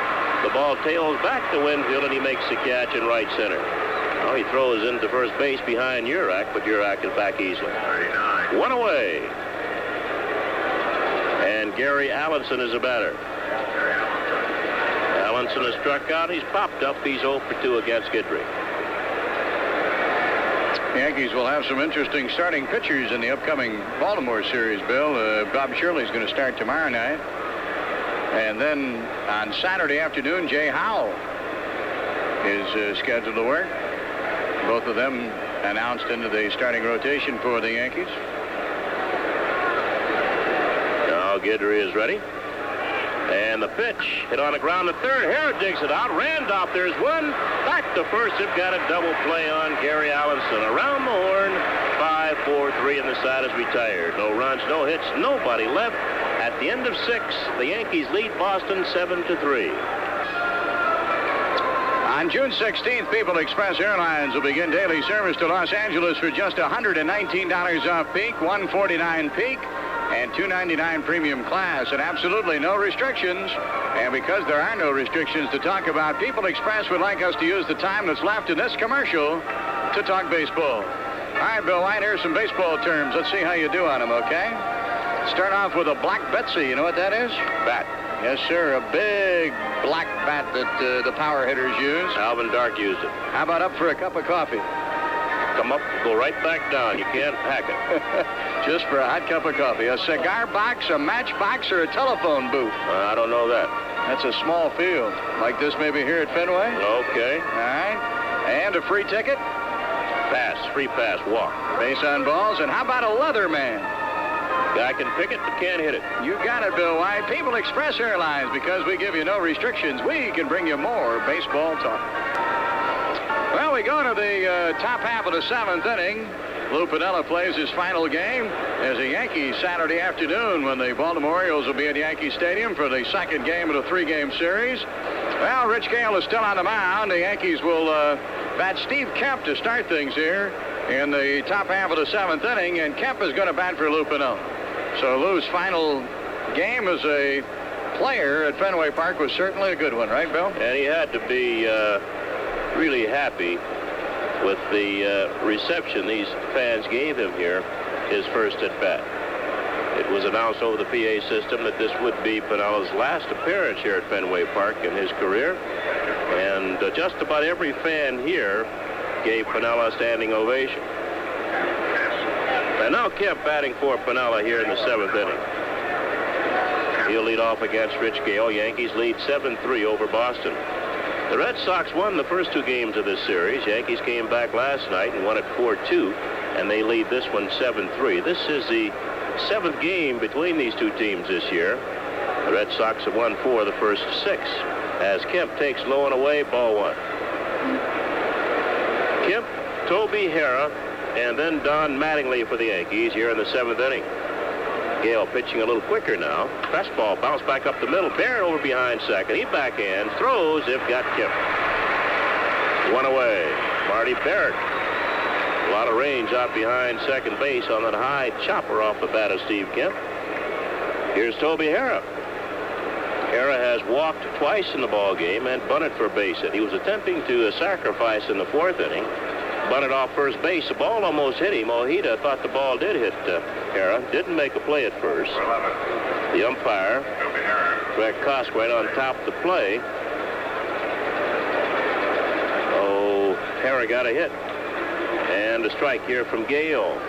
No balls and a strike on Harrah. Pitch. Hit on the ground at first base. Backing up is Yurak. Now he tosses to Gail covering. They've got to Harrah. They're 2 outs.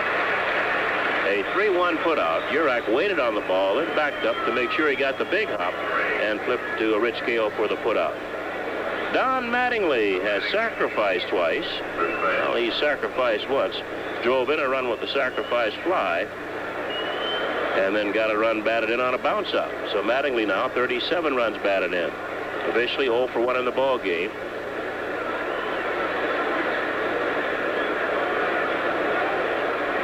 Pitch to Mattingly is low and in, ball 1.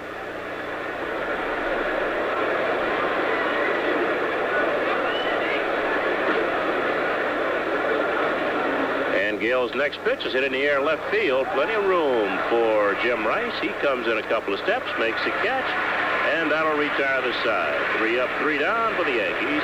We're going to the bottom of the 7th. The Yankees 7, Boston 3. Hey, did you miss baseball over the winter? The great games and the great taste of Yankee beef franks? The official franks of the New York Yankees?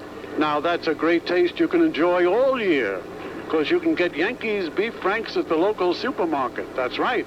you can bring home the same great franks you get at Yankee Stadium. They're all beef, always delicious, and made with that great colonial quality. So bring home the great taste of baseball. Yankees Beef Franks. Available at Grand Union stores. Well, we go to the bottom of the 7th inning. It's a 7-3 game. The Yankees lead. They've out-hit the Boston's 10-8. There's one error in the game. Charged to the Yankees. Willie Randolph at second base. All right, Bill. And Jackie Gutierrez will lead off against Guidry here in the 7th inning. Gutierrez is grounded into a double play, and he's tripled. 1 for 2 in the game. Batting at .281, doing a fine job at shortstop for the Red Sox. He has displaced Glenn Hoffman. Now something is in the eye of Gutierrez, and home plate umpire Greg Kosk looks at it, couldn't find anything, so Gutierrez decides to get in. Guidry's first pitch to the right-handed hitter. It's a taken for a strike. If you ask an umpire to look and see if something's in the eye, you can't very well argue with him, can you?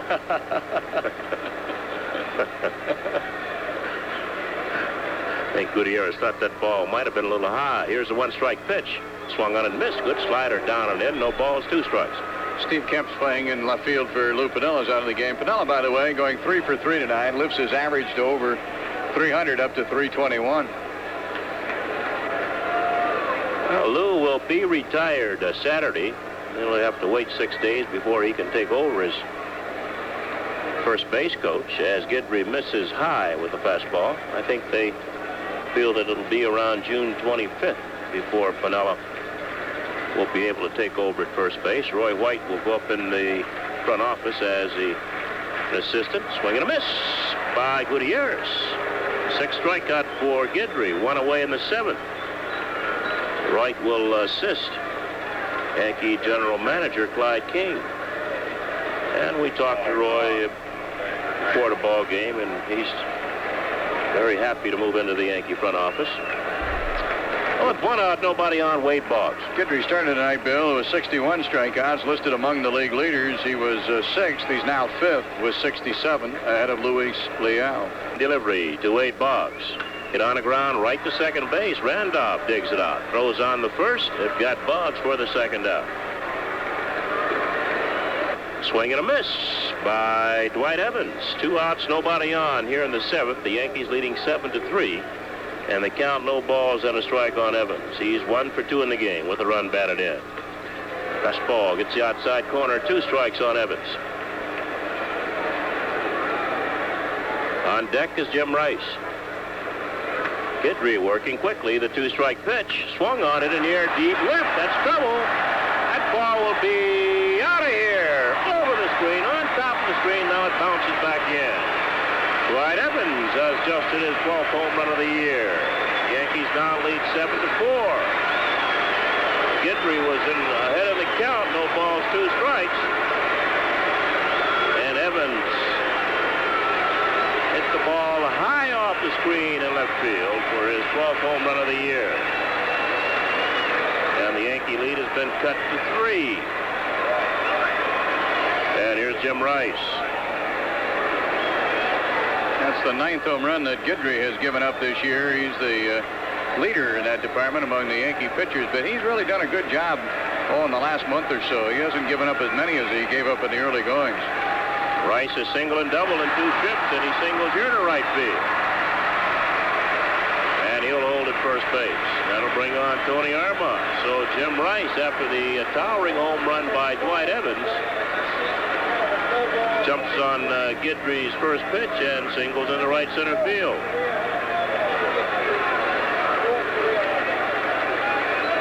Here's Tony Armas. Nobody getting loose in the Yankee bullpen. Armas has driven in a run with a sacrifice fly. He's flied to left field, and he singled to left field. There are 2 outs.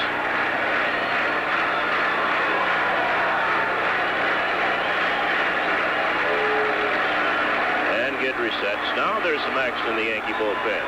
Armas swings over a slider. Strike 1. And right-hander Clay Christensen begins to warm.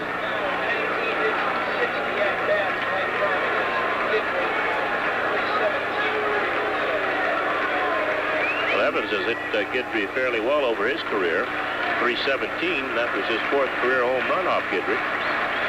Slider low and in. Evans has been up 60 times against Guidry. 19 base hits. 4 of those 19 base hits home runs.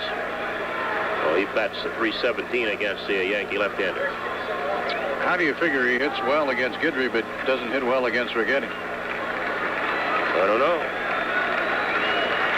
1-1 pitch. Joe center field base hit. Griffey plays it on the first top. Rice will hold at second base.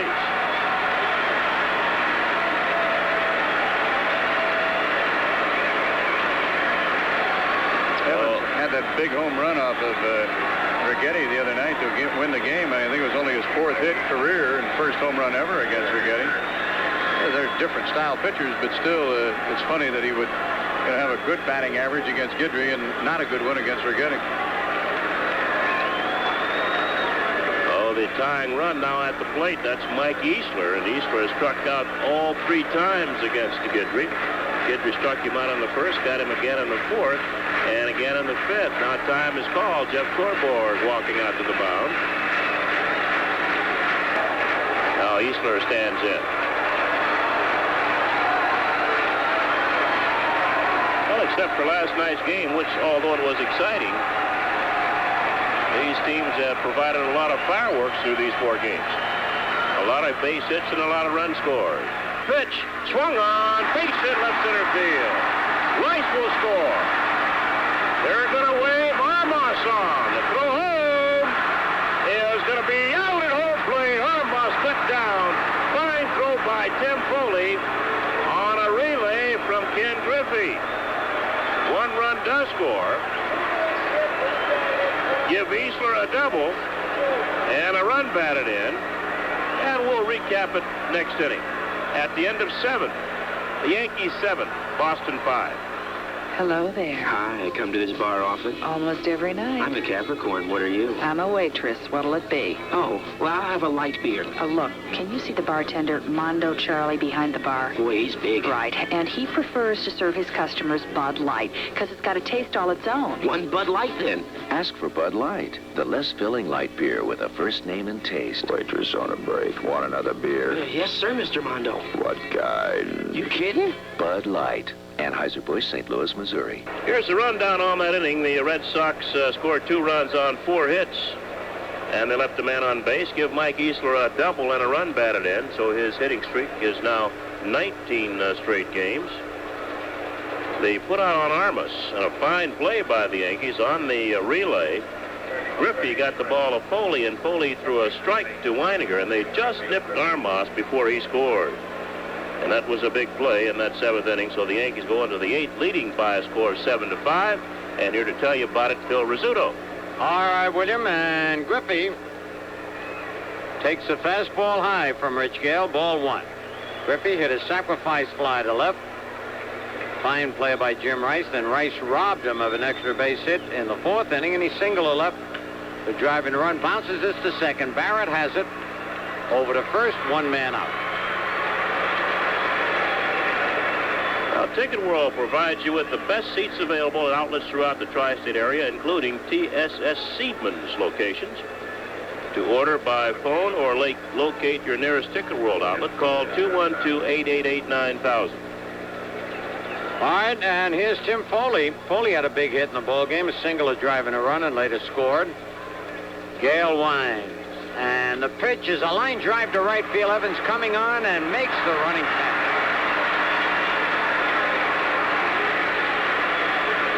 I'll tell you, White, the fans have had their money's worth in this 4-game series. We were just talking to John Gordon about that. Even yesterday's 4-2 Yankee victory was exciting. Oh, man. Winfield almost hit the ball through the screen in left field, then he turned the single into a double. Other than that, they've seen a lot of base hits and a lot of runs. Yep.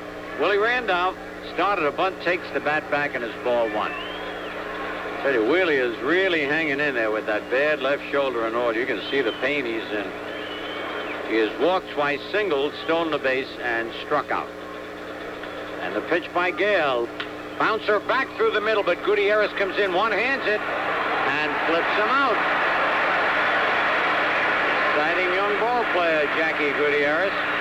3 up, 3 down, and at the end of 7 1/2, it's the Yankees 7, the Red Sox 5. You know, the car sounds awfully noisy. When can you take it in for a new muffler? Oh, it's summer. I don't want to be without the car for even one day. Then we can take it to Sears Auto Centers. They're open day and night. And right now, we can save 25% on a Sears muzzler muffler. It's just $19.99 installed. And the best part is we'll get a Sears limited warranty. Great. I can bring the car in after work today. And charge it on our Sears credit card. Save 25% on a Sears muffler day and night. Sears Auto Centers, of course. Available at most metro area stores. New York's Yankee Station, WABC. Well, if you root for the home team, get more for your money in Slide 2. More in Sly, a New York investment brokerage firm since 1880. Clay Christensen is the new pitcher for the Yankees here in the 8th inning. He replaces Ron Guidry. Guidry went 7, gave up 5 runs on a dozen base hits.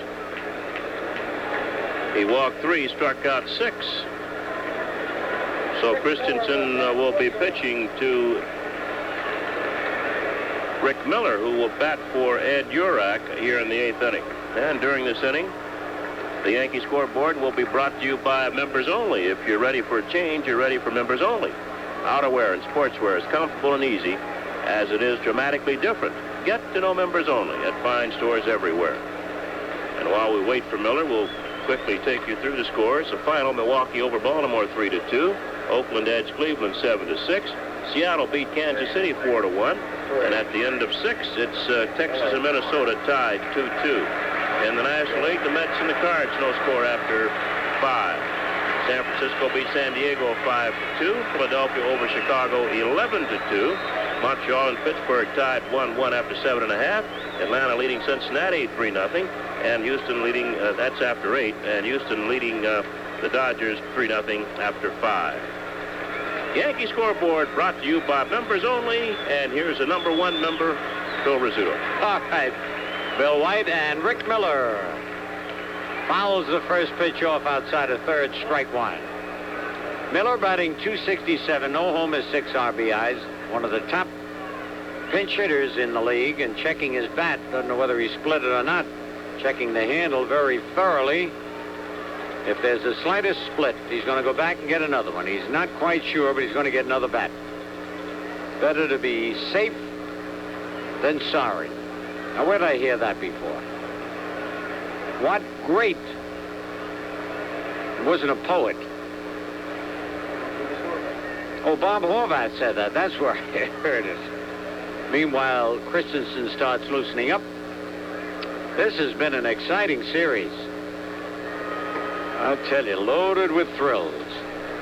Always is when the Yankees and Red Sox play. And don't forget, Saturday will be Lou Piniella's final game in a Yankee uniform. He got a tremendous hand every time up, and all he did tonight was go 3 for 3 and make some sparkling defensive plays and throws in the outfield. And he might just change his mind about retiring after the night.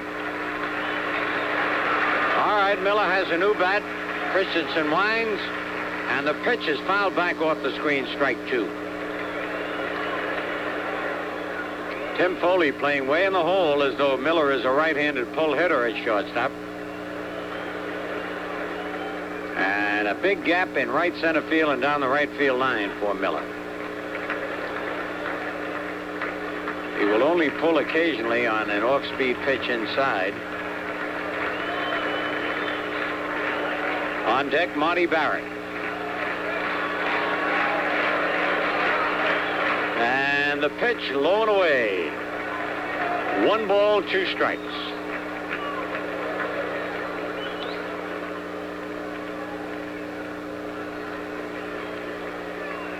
Miller, a left-hand batter. Christensen winds the pitch. A line drive backhanded by Foley. Falls down, though. Could not make the throw. He was playing him perfectly in the hole. Miller just slapped the ball past Harrah. Toby backhanded. His feet went out from under him. That'll go as a base hit. It would have been very close at first base. Foley's got a strong arm. He made that great throw to the plate to nip Hamas. And now Marty Barrett, who is 0 for 2, walk, fly to center, and fly to right. they're showing the replay on the big screen. Foley doesn't want to turn around and look at it. I don't blame him. That's very embarrassing. And Yogi will tell him to check his gear, make sure his spikes are high enough. Strike one, Amati Barrett. Here's the set. And the slow curve bounce back to Christensen, goes to second. And they don't get anybody. Christensen seemed a little confused, Bill, and threw the ball away, and everybody's safe.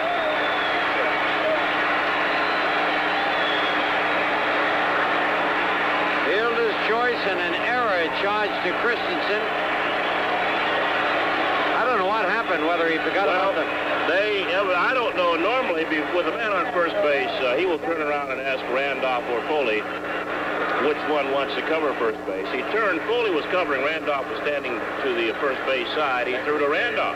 First of all, he didn't have a good grip on the ball. Right. And instead of throwing to the bag, he threw to Randolph, and everybody's safe. I guess you might call it a rookie mistake. Yep. But you can't afford to make them up here. No, not in a game like this. Rich Gedman now, as we told you, batting for Gary Allenson.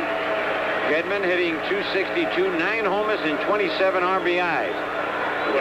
You know what all this is doing, Phil, is allowing Evans, Rice, and Armos and Eastler to bat again. That's right. Those things don't show on the score board, but they do score on your score card. Very good point. And Gedman squares, bunts. Foul. Good thing it was foul, or Weiniger would have thrown out the runner at third base. Now, that's amazing. You send a left-handed batter up with power to move the runners over. Allenson could have done that. Yeah, easily. Then you'd have Gedman to bat somewhere else. That's right. But that's second guessing. Well, it is a little unusual. And very seldom have you seen as many bunts in a 4-game series as you have in this 4-game series, especially here at Fenway with the wind blowing out every game. All right, one strike on Gedman. Runners at first and second, nobody out. The pitch, he swings and hits a base hit to left field. Nobody will be able to score. He bluffed the bunt, slapped the ball over the infield into left field. The bases are loaded with nobody out. So Ralph Houk switched after letting Gedman bunt one foul, and he did it perfectly.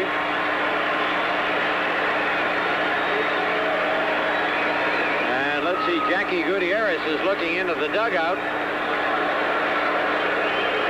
See if he's going to bat or not.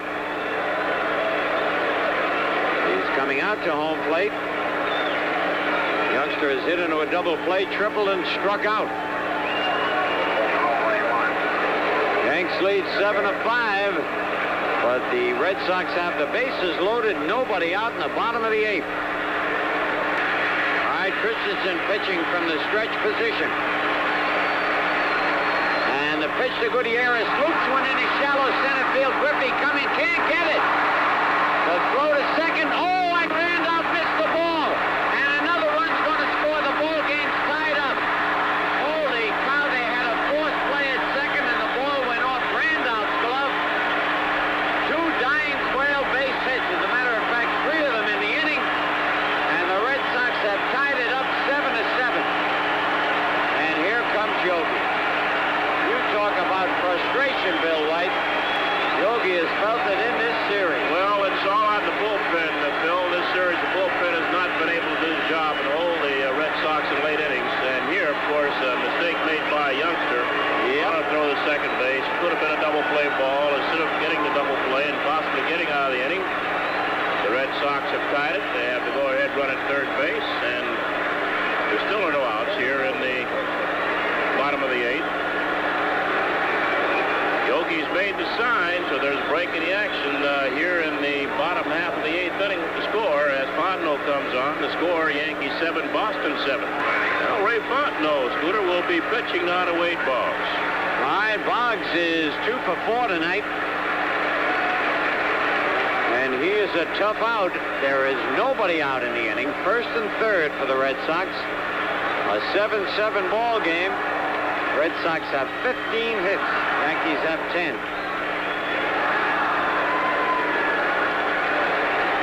Yankees will bring their infield in. Ooh, and that's tough with this Boggs. He hits those hard ground balls. The pitch to Boggs. Bounces second. Randolph's got to play. He dropped the ball. Holy cow, and a run scores. I don't believe it. That's about the 5th time this year Willie has dropped the easiest balls hit right at him. It's no error. He got Boggs at first, but it'll be an RBI. And the Red Sox lead 8-7. He had him dead to rights at the plate.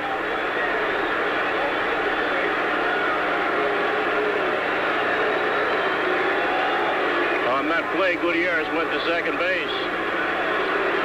Ooh, here is Dwight Evans. Big play in the ball game. Pitch to Evans, outside ball 1. Evans has singled, walked, bounced to short, and hit a long home run. The Red Sox have come back with 3 runs here in the bottom of the 8th to take an 8-7 lead. Already delivers a drive to right center field. Winfield going back, way back. The ball's over his head, off the wall. They might get Gutierrez at the plate. And Randolph throws to third. Nobody told Willie where to throw it. Gutierrez was standing at second when Winfield had the ball. And no communication out there to let Willie know to throw to the plate. It's a double for Evans, a run batted in. And the Red Sox now lead 9-7.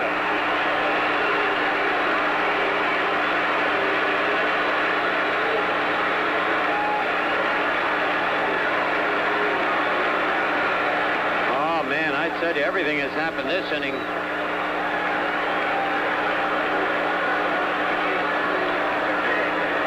All 4 runs charged to Christensen. They're going to put Rice on an intentional walk.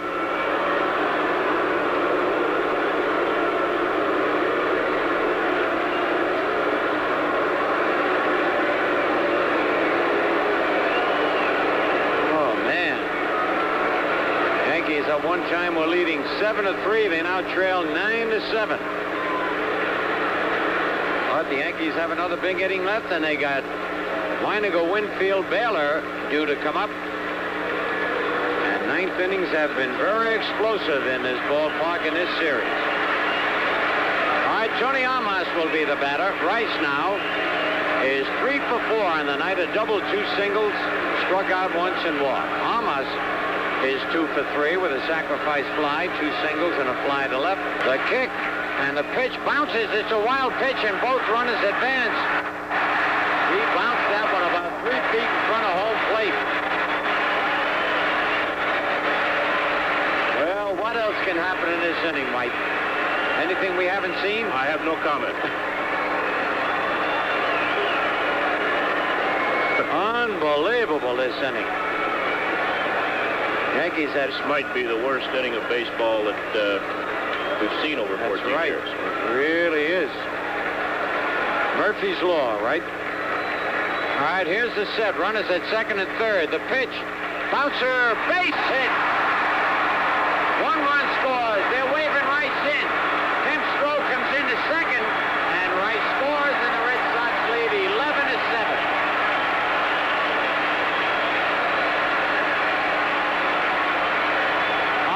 Gets his 3rd base hit, 2 more RBIs.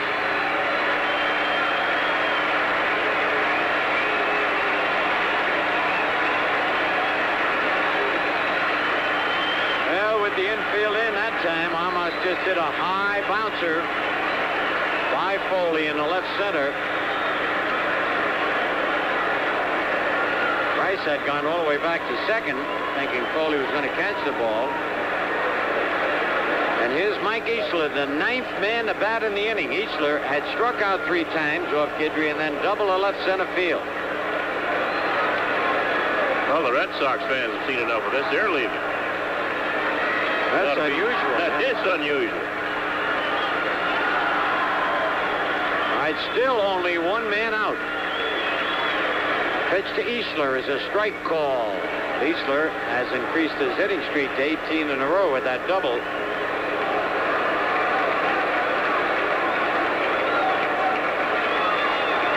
hitting already. Oh, what a play! Throw to first, they got Hamas off. Weiniger caught that ball in his elbow, Bill. Yep, but then threw the first base and got Hamas. Hamas started towards second. That was some decoy. It looked like Weiniger's ball had gotten by him, was going to roll to the screen, and it stuck between his elbow and his body. Mondo has thrown 2 balls in the dirt, trying to put a little extra on him. 1-1 on Eastler, 2 out now. Red Sox lead 11-7.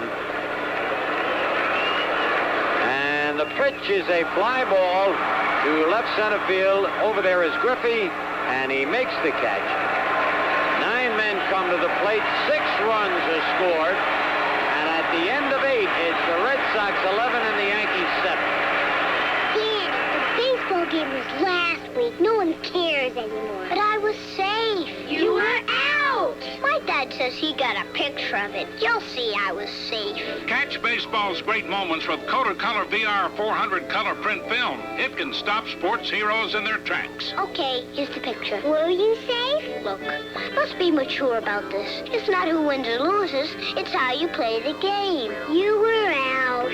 Kodak, because time goes by. Buenos dias, senor. Are you the owner of this store? And who are you? I am Jose. I am answering your ad for a translator. What? He said, I am Jose. I'm answering your ad for a translator. Ad? What ad? The one I placed in today's newspaper. You placed an ad for a translator? How else can we talk to the Spanish-speaking market? How about trying an ad in the 9X Spanish Yellow Pages? What? He said, ¿por qué no poner un anuncio en las páginas amarillas 9X en español? Oh. Look, it's really quite simple. An ad in the 9X Spanish Yellow Pages talks to the Spanish-speaking market. Over 1 million potential customers, which means your ad in Spanish could translate into a lot more business. Bonjour, monsieur. Are you the owner of the store? Who are you? Geneviève. I'm answering your ad for a translator. Gee, I didn't know there was a French Yellow Pages. Oh. What? He said, wow. 9X Spanish Yellow Pages for New York telephone. Where would you be without it? To have your ad translated, call Reuben H. Donnelly at 972-7970. That's 972-7970. Let's take a 10-second Sun Giant timeout on the New York Yankee Radio Network. Why should you settle for peanuts when you can have the great taste of Sun Giant pistachios? We're still playing your hits. I'm Butch Weiniger, and for every hit and run, tune to New York's only Yankee station. WABC, New York. All right, we've seen a lot of wild things happen in the 9th innings here at Fenway. Yankees trail by 4, and Butch Weiniger will lead off. He has flied to right, hit into a double play, bounced to third, and single to drive in 2 runs. Takes the ball. Bob Stanley is on the mound. Rick Miller at first base. Strike, and Jeff Newman doing the catching. 1-1. This is the ace of the staff that Ralph Houck has called on. Bob Stanley. Strike 2. He throws those pitches, and you can hard to hit one in the air off him. Throws a lot of ground balls. Big right-hander stands with his feet together. Now he rocks back the pitch. There's a base hit over the infield into center field. But don't go away.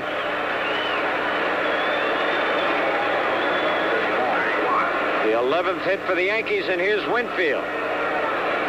Winfield's 1 for 4. He singled, popped to second, popped to the catcher, and struck out.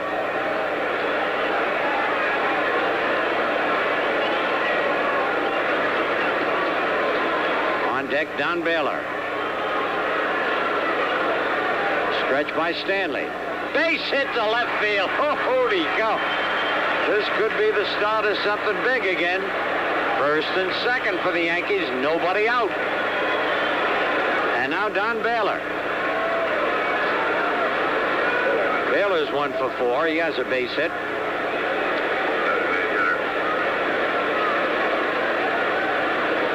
And on deck, Steve Kemp.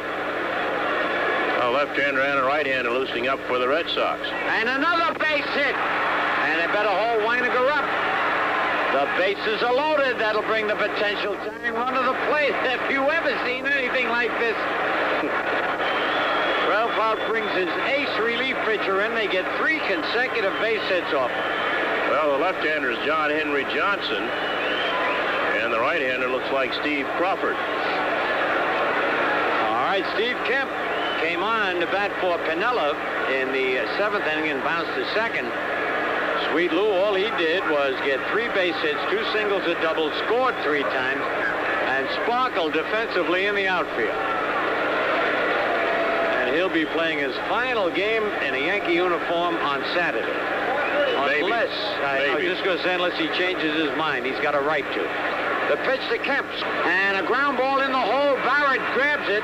Only play at first base. They get Kemp, but a run scores, and it's 11-8. And Oscar Gamble will bat for Toby Harrah. All right, now Oscar hit a tremendous home run back at Yankee Stadium. And that's what the Yankees are looking for right now. 1 out, Gamble the batter, and Mattingly on deck. Oscar batting just .153, but 4 homers and 12 RBIs. All right, Stanley sets. The pitch to Gamble, way inside, ball 1. Winfield at third and Baylor at second. 1 man out.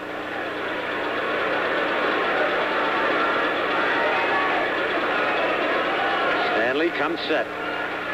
And that's, oh, he called that a strike. You should have seen a look on Oscar's face. And I don't blame him. That ball was low and away, 1-1.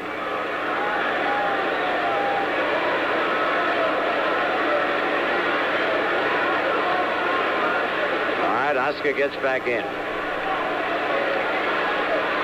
The 1-1 pitch. There's that pitch, and Oscar way out in front of it. He gives you great motion with that pitch. 1 ball, 2 strikes. Can't let him get ahead of you, or he'll keep throwing that dying quail. Here's the stretch. And there it is again. Strike 3, and Oscar cannot believe that one. Oscar is called out on strikes.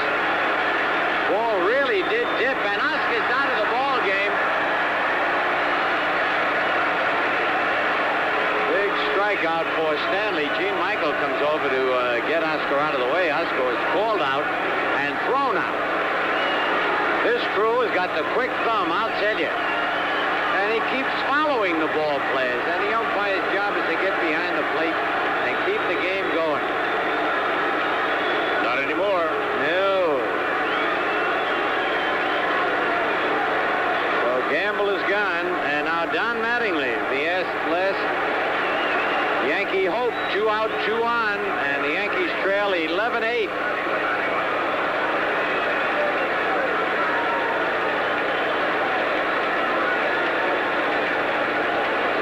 Mattingly has had a sacrifice bunt, a sacrifice fly, a fielder's choice, and fly to left. And takes a pitch down low, ball 1. Outfield playing Mattingly deep. Stanley sets, delivers a drive to deep right center field. Way back. Holy cow, it's in the bleachers, sir.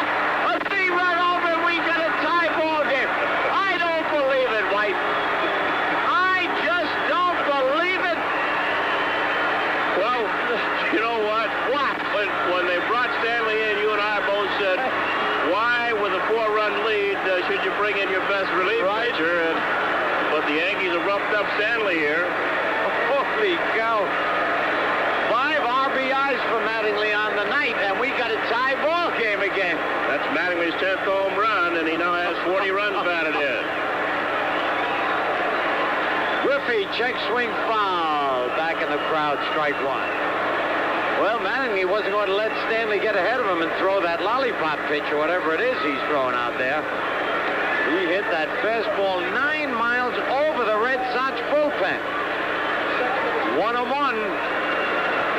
Boy, this is entertainment. That it is. Entertainment tonight. Pitch to Griffey, low and outside. And all those fans that were starting to file out, starting to come back. bouncer to second base. And Barrett throws out Griffey, but the damage is done. The Yankees pick up 4 runs on 4 base hits and leave nobody. At the end of 8 1/2, the Yankees 11 and the Red Sox 11. The 1st of July will be a first of another kind, too. The Meadowlands Grand Prix. 83 Indy 500 champ Tom Sneva will be competing using a specially formulated Haviland racing oil to lubricate the engine of the Texaco Star race car. To make this event more eventful, Texaco is offering at participating retailers a $1.50 rebate on a 5-quart purchase of any grade Haviland motor oil for your car. Haviland, the official motor oil of the Meadowlands Grand Prix. On sale at Pergamon Home Centers throughout New York and New Jersey. Roy Smalley moves in to play third base for the Yankees. He replaces Toby Harrah. Oscar Gamble batted for Harrah and was called out on strikes and booted out of the ball game. So now we're in the bottom of the 9th. Rick Miller batting for the 2nd time. And here's Phil Rizzuto. All right, William. And Miller led off last inning as a pinch hitter and had a hit. When Foley fielded his ball deep in the hole on the outfield grass and slipped and fell down. Red Sox scored 6 in the 8th to take the lead. The Yankees scored 4 in the top of the 9th to tie it up. Pitch to Miller, runs up to bunt, takes a strike. Roy Smalley came charging in at third base.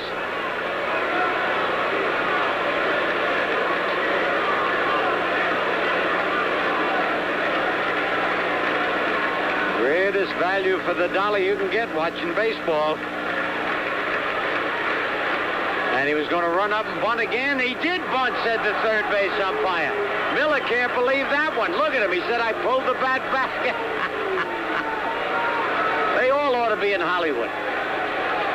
Ball players are great actors. I miss my vocation. I should have been in Hollywood.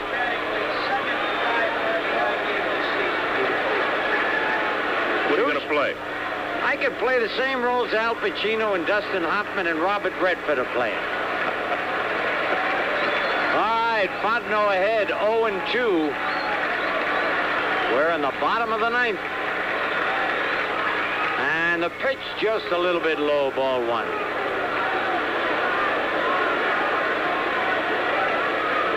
So maybe when Gamble was thrown out of the game, the Yankees got mad. The 1-2 pitch. Struck him out. Yes, sir. He's called out. Weiniger caught it on one bounce, throws to Mattingly, 1 away.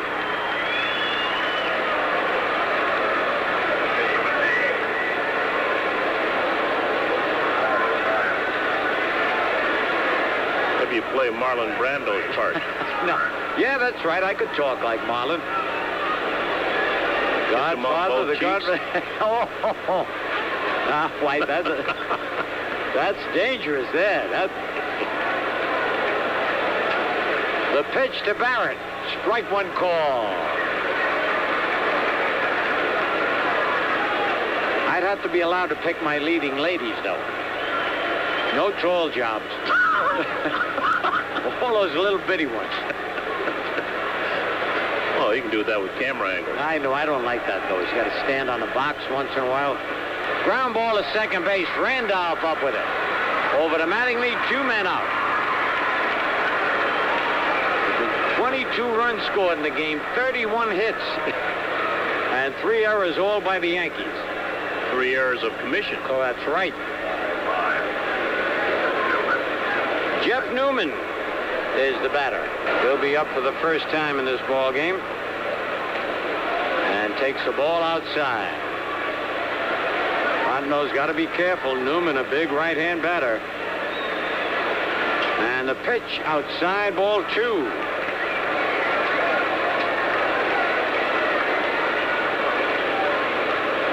You know, Newman's got the green light here. He looked down at Eddie Yost.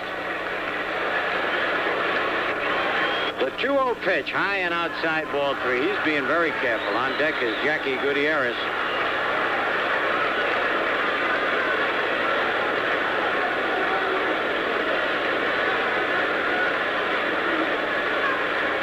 And he's got to be careful with this pitch. Fontenot winds, kicks, delivers, outside, ball 4.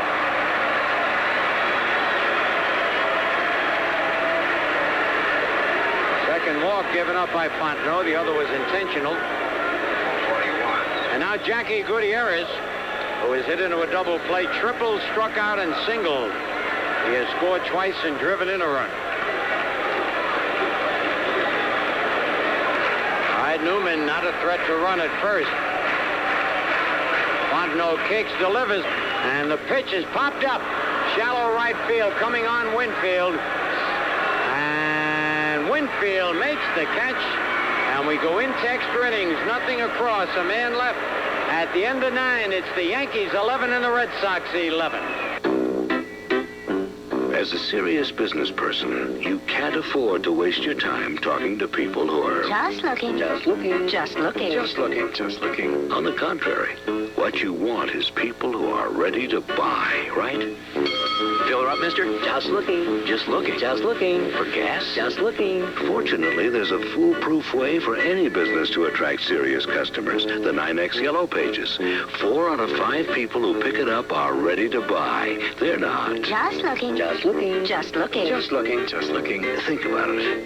If you couldn't advertise in the 9X Yellow Pages, you'd be missing an opportunity to reach people 365 days a year. And you'd be missing out on some of your most valuable customers, people who are ready to buy and not just looking.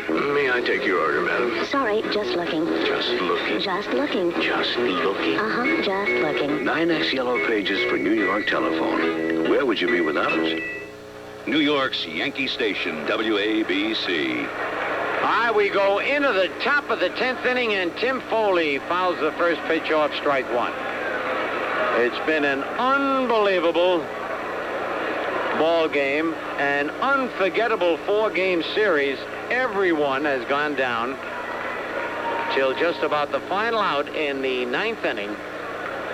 And here is the unforgettable Frank Messer to carry you along as I am losing my voice. Frank? Well, Scooter, I'll tell you, I've never seen a game like this one. Nope. Ground ball right side. Barrett to the glove side is up with it. Second baseman throws in time. Foley is out.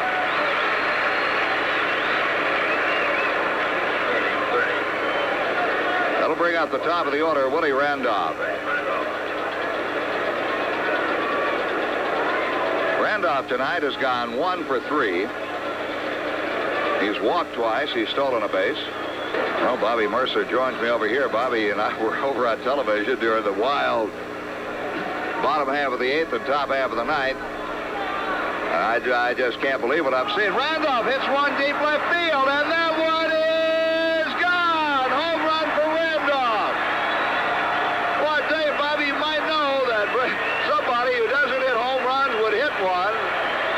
And Randolph has homered his second of the year into the screen in left field, and the Yankees go out in front 12-11. Well, Willie got a chance to redeem himself. He made a couple of boo-boos, and that one inning where the Red Sox scored 6 runs, that being the bottom of the 8th inning. Now Willie has hit a big home run, and Willie, as you said, is not a home run hitter, but he's put the Yankees out in front by the score of 12-11. That's his second home run this year. Weiniger now takes a strike.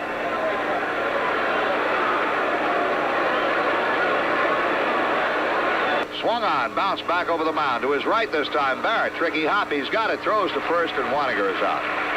2 down.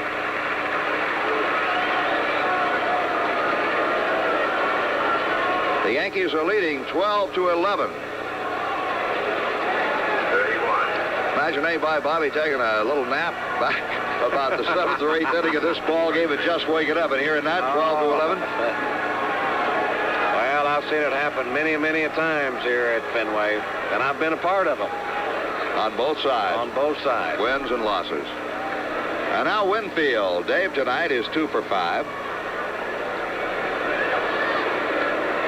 When was the last time Randolph drove in the 12th run of a ball game? Stanley pitches, and Winfield takes a strike.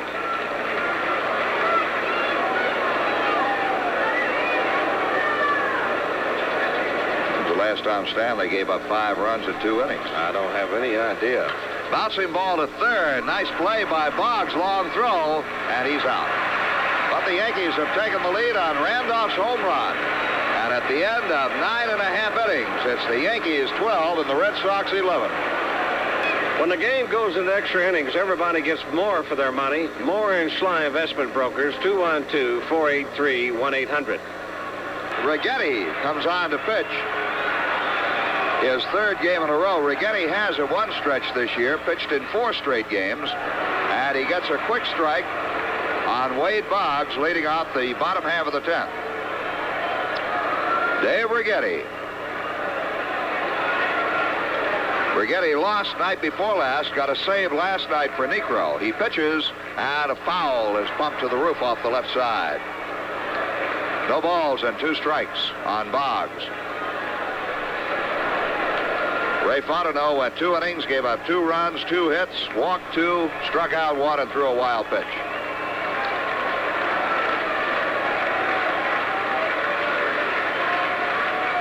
Into the wind, the kick, the pitch coming. Strike 3 call. Got him with a breaking ball. Righetti struck out 3 in a row last night. That's 4 consecutive strikeouts now for Righetti over the 2 nights. He pitched the bottom half of the 9th inning last night. And in saving the game for Niekro, he struck out Barrett, Nichols, and Boggs. Here's Evans. And Evans takes the ball low and away. Evans tonight has singled, walked, reached on a force, homered, and doubled. 3 RBIs. 3 for 4 in this game. 28,790 the paid attendance, and I don't think there's a single soul in this ballpark that will soon forget this ball game, whether they're a Red Sox fan or a Yankee fan. It's been a whale of a ball game. There's a strike call to Evans, and the count evens 1-1. The Yankees lead 12-11 here in the bottom half of the 10th inning. There have been 32 base hits, 23 runs scored. Righetti pitches outside, 2-1. Evans is a dangerous man to get behind on. Evans homered off Righetti night before last to win the ball game for Boston.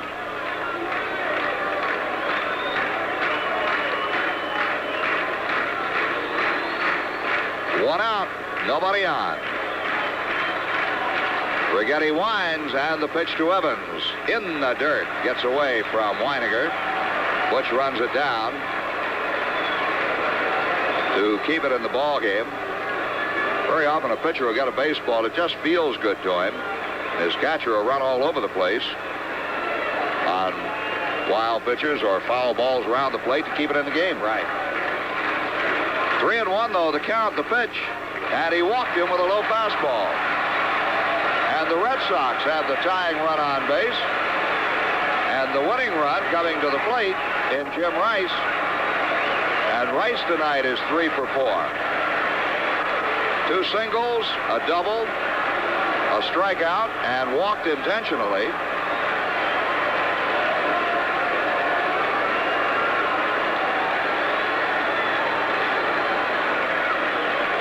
Just think, Bobby, it all started with the retirement announcement of Lou Piniella, effective Sunday. The announcement today, the retirement Sunday, Piniella will play Saturday in New York. The pitch, ground ball, right side, Randolph up. Cannot throw to second. He couldn't get the ball out of his glove. He gets the out at first. Randolph grabbed for it twice. Wanted to throw to second base to get Evans, but had to settle for the out at first.